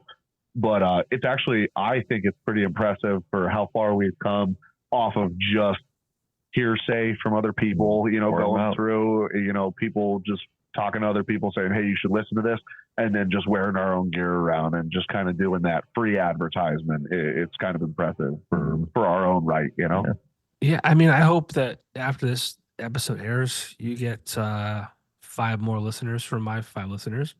That's my goal. That would be great. I hope, because we're going to obviously push it on ours as well. And hopefully we can get some people over to listen to your stuff as well, because you have some great content as well. But we're super grateful for you to have us on. But we were pumped. Oh, absolutely. I was giddy. I'm sorry. I know we were supposed to do this earlier, but I just had the prior obligations. I couldn't make it. So dude, I'm glad we finally got to do it, though. I get it. It's all good. I mean, like I said, I love what you guys do. It's great content. And you nail it. It's relatable. It's real, and it just random. It's I hope everyone, if nothing else, at least checks out one episode. If you don't listen to the first one, listen to the most recent one. The audio quality is superior in comparison, right? And you guys are just more mature, and you're more, you're more familiar with the equipment, each other. Right. Just doing the whole thing, and it's cool. And what my goal was to, I wanted to talk to you guys, because I mean, Joe, I met you before at Axelrad, but I honestly hope, and hopefully I have more than 5 listeners. I hope that people check you guys out based off of this episode. But 2 things, and we'll wrap things up. I don't want to keep you. Fair. It's 11 o'clock. It's 11 o'clock at night. I'm sure you guys have work in the morning and things to do. We talked about the world being crazy. Yeah. We are in an election year. What do you see? What do you foresee for our future as far as a country goes, our leadership? I want to get it from the guys who have no filter, who have guns on their wall, who just have just give it to me. Yeah. Something bad's going to happen. Yeah. I think it's going to, unfortunately, have to get worse before it gets better. Worse? We talked. Well, yeah, it can't get any worse. Yeah. What's going on overseas? Not even overseas. Everything's going to fuck. Yeah. Not to discount anything that you're saying, because you're 100% obviously, honest about that. Yeah. But I feel like just on our home front here, what's going on with the border in Texas, terrible. Specifically, just recently, that is a huge, if that doesn't open people's eyes to the leadership that we have in this country and how corrupt everything truly is, I feel like that has to be, really, really thought about, and everybody jokes about, drain the swamp and that, that's why I feel like that Trump was a big, and still is, a heavy hitter, because he's not the quote unquote quintessential, he's not a politician by trade. No. Yeah, he's a businessman by trade. He's going to run the country as a business. Now, I'm not going to sit here and try and Trump train anybody or anything like that. It's just truly how I feel and the way I look at it. And I try and look at things as practically as possible. I try and look at things not biased, and then there's certain things, and that's why I as far as voting and stuff like that, people are all Democrat, Republican, fucking, they'll bleed it until they die. But, I can honestly say that I'll agree with certain things on one side of the fence, and I'll agree with certain things on the other side of the fence. Yeah. Up until this point, up until Donald Trump was obviously the president, and then now he's coming up for going to be running again. It's, some of the stuff that he said, while yes, he doesn't have a filter, and that's again, where we do things and how we hit things doesn't really resonate with certain people because everybody's so scared. Everybody's got to be so PC. Yep. And Donald Trump is not PC. He runs things like a businessman. He tells it how it is. Is he always the most well-versed? No. Are we always the most well-versed? No. But at the same point in time, you're hearing what you need to hear, even though you don't like it. Newsflash, nobody gives a fuck about your feelings. Feelings aren't what make the world go round. It's hard. It's boots on the ground doing legitimate work. So that being said, I myself personally, as Joe from the Slocum Ranch Show, I think it's going to get a little worse before it's got to get better, because with the election and the way the mud's being thrown back and forth, it's going to get messy. It's going to get messy. We'll see. Anything can happen, but I feel like there's a lot of people that have been very unhappy with this current representation. So I think there's going to be a switch up. Is it going to be necessarily Donald Trump? I don't know. Obviously, we can't say for sure. But I feel like there's going to be a shift in the leader. Let's just say that. I agree. That's right. I'm over smiling. Yeah. I mean, you could add whatever you'd like to add, but that's how I feel about it personally. Yeah. I just don't even know. It's it's a disaster in my opinion. Joe, you mentioned Donald Trump. I think he did some great things when he was president, but he just couldn't fucking keep his mouth shut, which is a problem. Yeah. But I mean, what we've had for the last 4 years, like if you say, yeah, this has been good, I think you might have fucking mental health issues if you say yes. Yeah, you're 100%. You're lying to yourself. And I'm not saying, honestly. Yeah, I'm not saying that Trump would have done better. Like, I'm not pro-Trump. Right. I'm not. And I will never claim to be. I mean, I'm a registered Democrat. Right. But I mean, I am 100% in the middle, and I probably lean more left than right. But like, right. I don't know, man. It's frustrating to see the situation we've been in. It's frustrating, and then you see all these things like, the Biden administration finally addressed the fact that the border is a fucking problem, and it's like, it took you this long to figure that out. Like, yeah. It's crazy. It really is. Bad. It's sad. Not to cut you off by any means. I apologize, but it's sad to say that we are more divided now as a country. Thank you. Than and we've said that before in our episodes as well. I think it was actually our Made in America episode, if I remember correctly, that we said, that the 9/11 patriotism, right? So 9/11, 2001, you were graduating high school. You said I was obviously 5-6 years old. So, that 9/11 patriotism that everybody had, which wasn't that fucking long ago. It was, realistically speaking, everybody thinks of, oh God, that was forever ago. It really wasn't. It wasn't that long ago. It was 23 years ago. And it's so sad to see now that there were people like, we referenced it in our episode. Pat Tillman had a NFL career, and he went over after the towers were attacked. He signed up, went overseas, and ended up dying overseas. He gave his life. He was in the NFL. He was like, how many people in the NFL right now would go and honestly do that? Honest to God, I could probably say there probably isn't any, if at all. Not saying that all guys in the NFL are bad, but I'm just saying that 9/11 patriotism is so lost now. And then the patriotism, people need to stop looking at black, white, brown, Asian, Indian, all different races. We all need to look at it that we're Americans at the end of the day. And that's what's been lost, is everybody just has to put a label on everything. And it's the label that we should be putting on. The media has done 100%. The media they've driven a wedge in between everybody. Yeah, media, social media, everything. It's just it's fucking sad. It sucks. And I'm glad you said that. I kind of preach that, like, as connected as we are more divided than ever before. Yep. You know, it's just it's a fucking shame. And I don't even know what's gonna happen. It is. Yeah, it's like the worst. This is what we have, though. These are the two options that we have. A guy that's been indicted and all that kind of shit, like, and then a guy who can't fucking talk or walk upstairs. Like, I'm not making fun of the guy. I'm not making, like, but that's like if I had a grandfather still alive who was in his 80s, I'd be like, Grandpa, you can't fucking run the fucking country.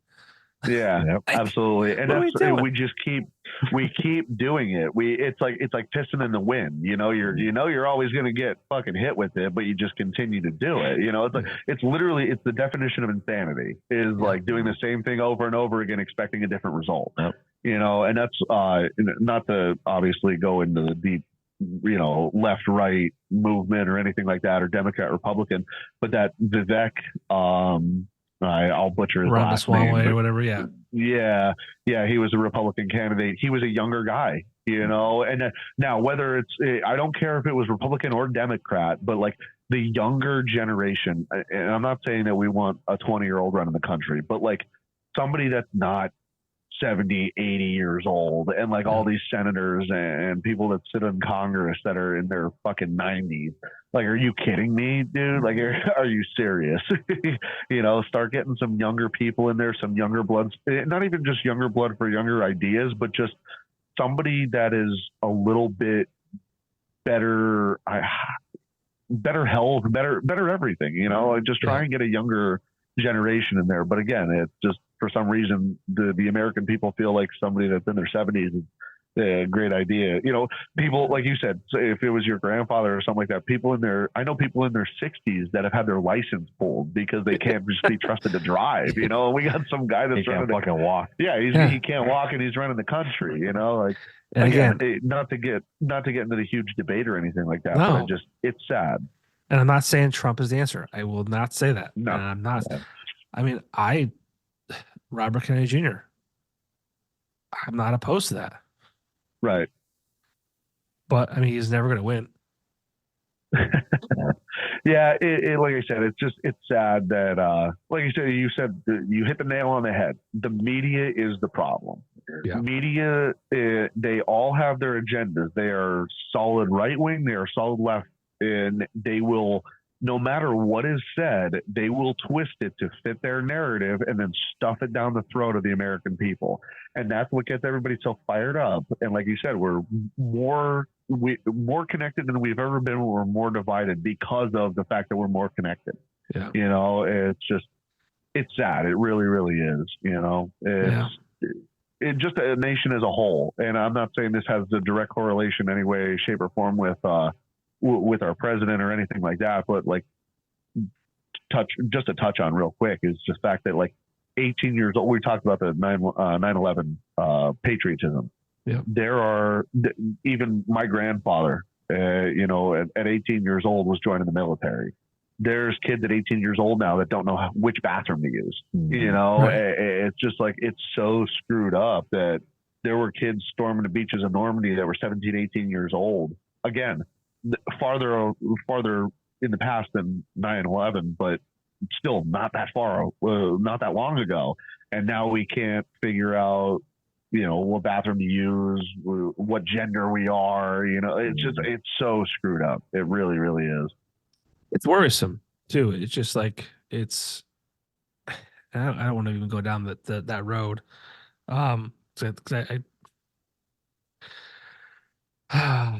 I mean, I do believe that there are people who might be confused, but to allow them to make life-altering, permanent decisions at young ages, fuck that. Oh, it's horrible. It's horrible. As young, too, we're influenced. We're malleable. Like we're so influenced. Everything is driven by emotion. We're influenced by things like, the fucking male brain isn't fully formed till they're 25. Like, how are we letting children decide something that's going to affect them permanently for their entire lives? Again, that's probably a discussion for a different day. Yeah, no, it's deep. It very is, but it's scary. I'll ask you one more question. We'll wrap things up. Absolutely. This will air probably, like I said, 1 to 2 weeks after the event. We'll talk about the big game, the Super Bowl. I don't know if I can get sued for saying Super Bowl or not, but I said it. Chiefs versus 49ers. Yes, sir. Again, it is February 8th. We are making predictions. We're talking about things prior to the big game. Who do you guys got? Ooh, 49ers. Really? Yeah. You're a 49ers? Okay. I'm not. I mean, fuck them. I'm Steelers guy. Yeah, we're Steelers fans over here. Oh boy, okay. 49ers. Yeah. I'm an Eagles fan. We fucking laid an egg the last fucking 8 games. Yeah, my brother's a diehard Eagles fan, and he was puking in his mouth because he lost a whole bunch of money betting on some games there. Because how your guys' season started out was phenomenal, and then how it ended was just. I don't know how you lose. I don't know how you lose 6 of 7 or 7 of 8 when you start 10-1. I don't know how it's possible, but whatever. Well, we can't say nothing because when I went to my girlfriend Lisa bought for my birthday tickets to go out to, it was my first NFL game ever in person, was out at Steelers Stadium, and we played the Patriots, and the Patriots record was 2-11, and the Steelers lost to a 2-11 team. I was like, you got to be shitting me, and here I am to witness it. Yep. But no, I have. So you're saying 49ers? I actually am going to go. I'm a Patrick Mahomes fan. Even though I'm not trying to be a bandwagoner, but I mean, because I was really hoping the Lions were going to make it. Me too. I was rooting for them, the underdog. I think it's going to be close, but I think it's going to come down to the fourth quarter. Do you think so? The 49ers are going to pull it. Yeah. I'm going to say Patrick Mahomes and T Swift. I'm sorry, not T Swift. Kelsey are going to make it happen. I think it's going to be I think it's going to be a Kansas City Chiefs. How about yourself? What do you think? I don't know. I don't care. I hope it's a good game as a sports fan in general. Nobody ever wants to see a blowout at the Super Bowl. Right. I hope it's a good game. I have friends that are 49ers fans. I probably have more friends who are fans of that team than the Chiefs, obviously. I remember when Patrick Mahomes came into the NFL the first year, I'm like, this is a fluke. This guy's a fluke. There's no way. And then he's been doing it every year. So I'm like, okay, this is pretty impressive. And then you have the T Swift effect, right? He's watching football now. Well, the funniest thing is, and I love, like, I didn't care either way. It doesn't bother me. I don't fucking care. The Chiefs aren't my team, so I'm not watching them every weekend. And if you're panning to the booth where she's sitting, I don't care. But there's people out there who are like, oh my God, she's ruining the game. And I'm thinking 2 things. A, she's not on that much. And then there's been like actual data that says, like, she's on an average of 25 seconds a game, which is out of 3 hours, she's on 25 seconds. That's nothing. Nothing, right? But also, dude, it's like, if you're a fucking wife or a girlfriend, oh no. I lost the boys in Slocum Ranch. The phone may have died. But what I was gonna say is, if your wife or girlfriend now are watching football with you, now they're not nagging you because you've been watching football all day. Now they're watching with you, so it's good. But I think I may have lost the boys in Slocum Ranch. We've been going for almost 2.5 hours here. They'll be back in a second. Their phone did die. I was worried that was going to happen. But we'll probably get them back and then we'll wrap up and get going. But I mean, as far as Super Bowl goes, I hope it's a good game. And if they want to show Taylor Swift, Who knows if she'll make it back from Tokyo in time? We have no idea because that's a big issue right now. Will she make it back from Tokyo? She's on tour. Will she make it back? And then will Jason? Is Jason? Travis, Jason's Eagles. Travis Kelce. Will he propose to her? Big question is, will she get a ring before he does? Who knows? Who knows? I would assume that he'll probably get a ring first. I'm assuming that the Chiefs will probably pull this one out. And I'm thinking because they have Patrick Mahomes, Travis Kelce, and that guy, Pachinko, that guy that they keep saying like he runs like he hates the ground. I think that's probably a good guy to have. Yeah, who knows? Who knows? I just hope it's a good game. And hopefully the nation enjoys watching it. And I hope that these guys get back here soon because I always wonder how, like, there's the Tim Dillons of the world. There is the Rat King, who I can't think of his fucking real name. The Rat King. They do podcasts on their own, just by themselves. Like, they just talk about topics. Like, I don't know how to do that. That's not how I operate. It's weird. But yeah, here I am, just trying to fucking push through until the boys in Slocum Ranch get back here to save the day. Hopefully it's sooner than later. But if you're watching, listening, I hope you had a nice Valentine's Day with your significant other. If you're single, I hope you went out. Maybe met a nice guy or girl. Went home. Did some little Netflix and chilling. But it's we were saying before that the whole world is interesting. It's an interesting place to be. It's difficult to kind of navigate for sure. It's hard to get all the right information. We were talking about being so connected and so divided. I don't know where to find the right information at these days. It's like, what source is telling the truth?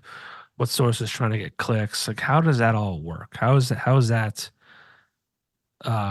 something to navigate? And I don't know. I don't know. And I wish I was more active in my local political space. Because they always say that the politics that are close to are close to you, the people who are elected in there will eventually move up, and they'll be the officials, in years to come. And I don't know how that works. And I still don't know who's good and who's bad. And you talk about Nancy Pelosi. Like, I think she just recently, actually, let's take a look. I just saw a report. She like almost doubled or tripled her salary based on a stock tip, which, I mean, how is that not insider trading?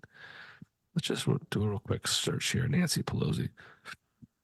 Excuse me. Let's go to news.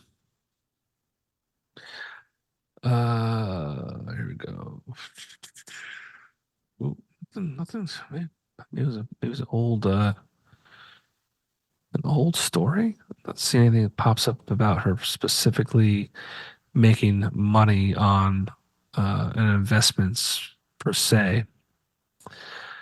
One minister thinks missed out on this.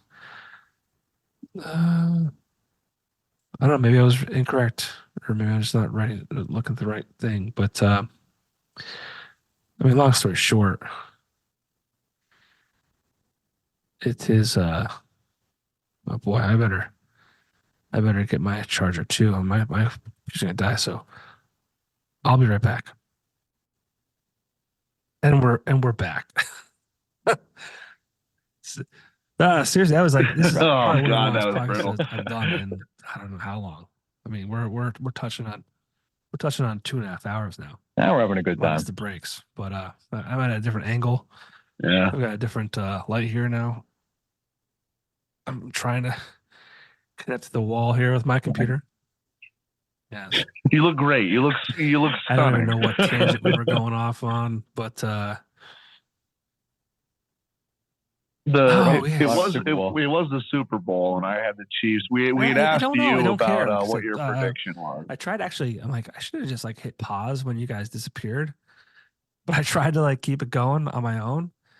I started talking about how Tim Dillon does it and like Bill Burr. I'm like, I have no idea how these podcasters like just talk to themselves or talk to nobody, because I was doing a very poor job. When you guys watch this back towards the end, when it releases, you'll be like, who this guy? This guy's fucking terrible. But I don't care. I thought Mahomes was a fluke initially. He wasn't, obviously. You got Travis Kelce, the T Swift story. Oh, you know who? And right. I wonder if especially for the end here. And he's been getting asked, like, you know, who gets a ring first, the Niners or T Swift? And he's like, oh, I hope I do first.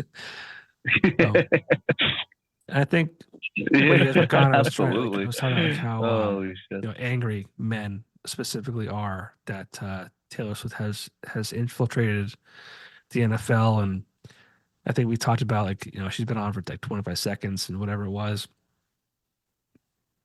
It's not that bad, right? Yeah, it's not like, bad at all. So part of me, okay, so I get two sides of this. Like, sometimes football is like a man's thing. Like, right, we have that. That's like time to ourselves. We watch it with the boys.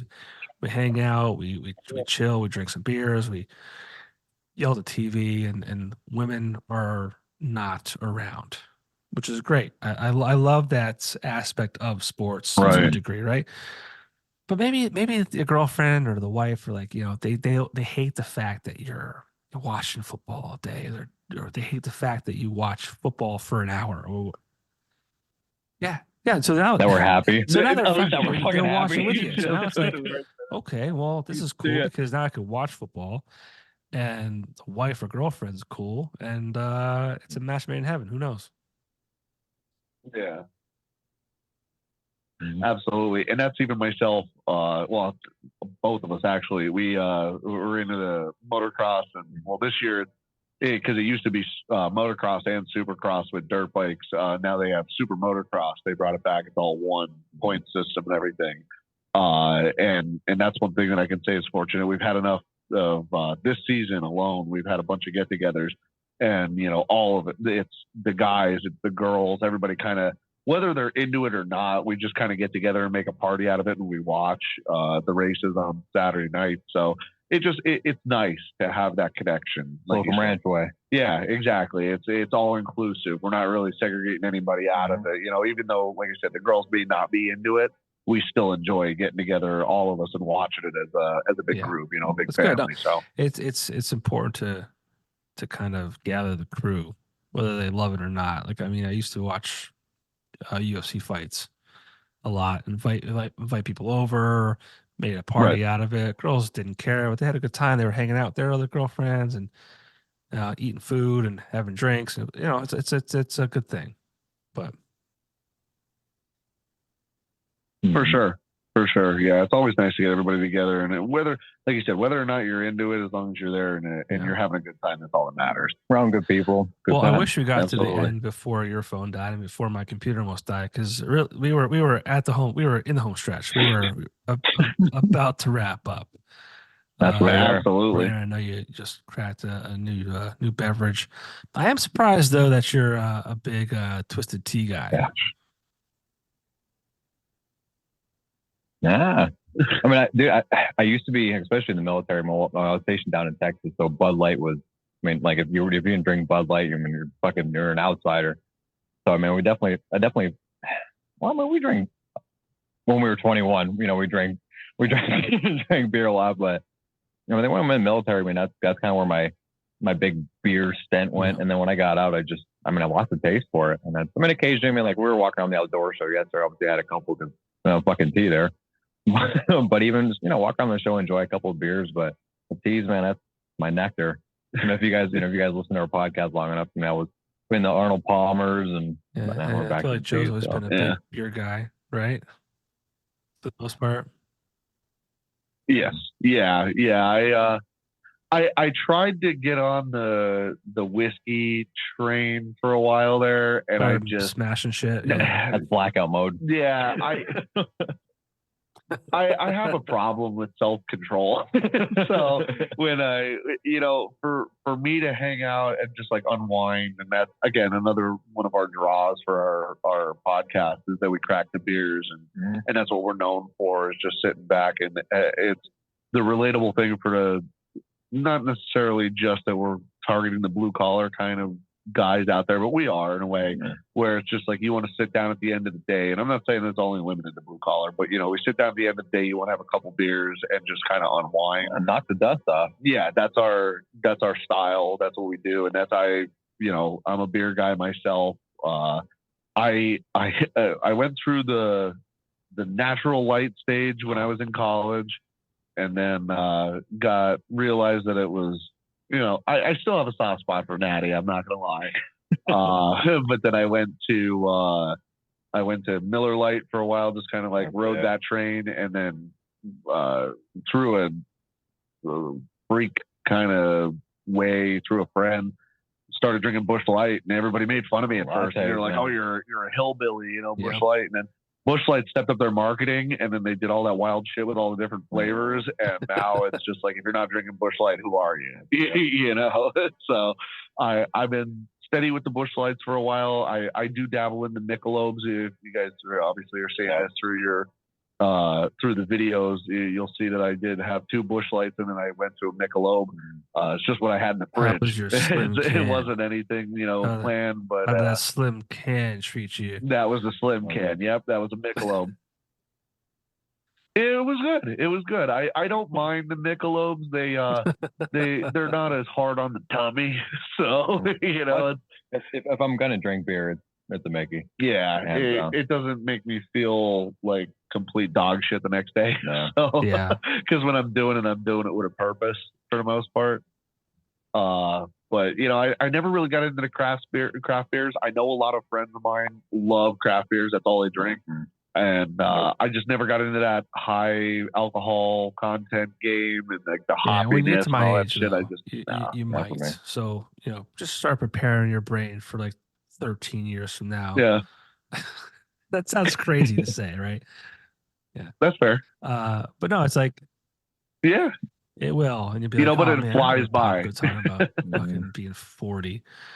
And so now it's like, so I have to be on my game at all times, right? Like the past like month and a half, my daughter would wake up random hours, like I don't know what's wrong, what's going on. So like I couldn't be like, being drinking and all that kind of shit. So yeah, so fucking half in the bag. But when you do have a couple beers, that's like I can't. First of all, I don't drink around my children, and not for any particular reason. I just it's whatever. Right. It's not. It's yeah. It's there's no reason. Yeah, but you want to be present. I'm sure. It's just like just not something I do. So right. If, you finally you get them both down, you clean up the house, you finish the dishes. It's fucking 9:00. There's not much time between 9:00 and the time you need to get to bed. So like I might have a whiskey drink, or I might have a high ABV craft beer because I can have 2 of them and kind of feel at least a little bit like, because like Joe, what you said, like I don't like, I'm not just drinking a beer to have a beer.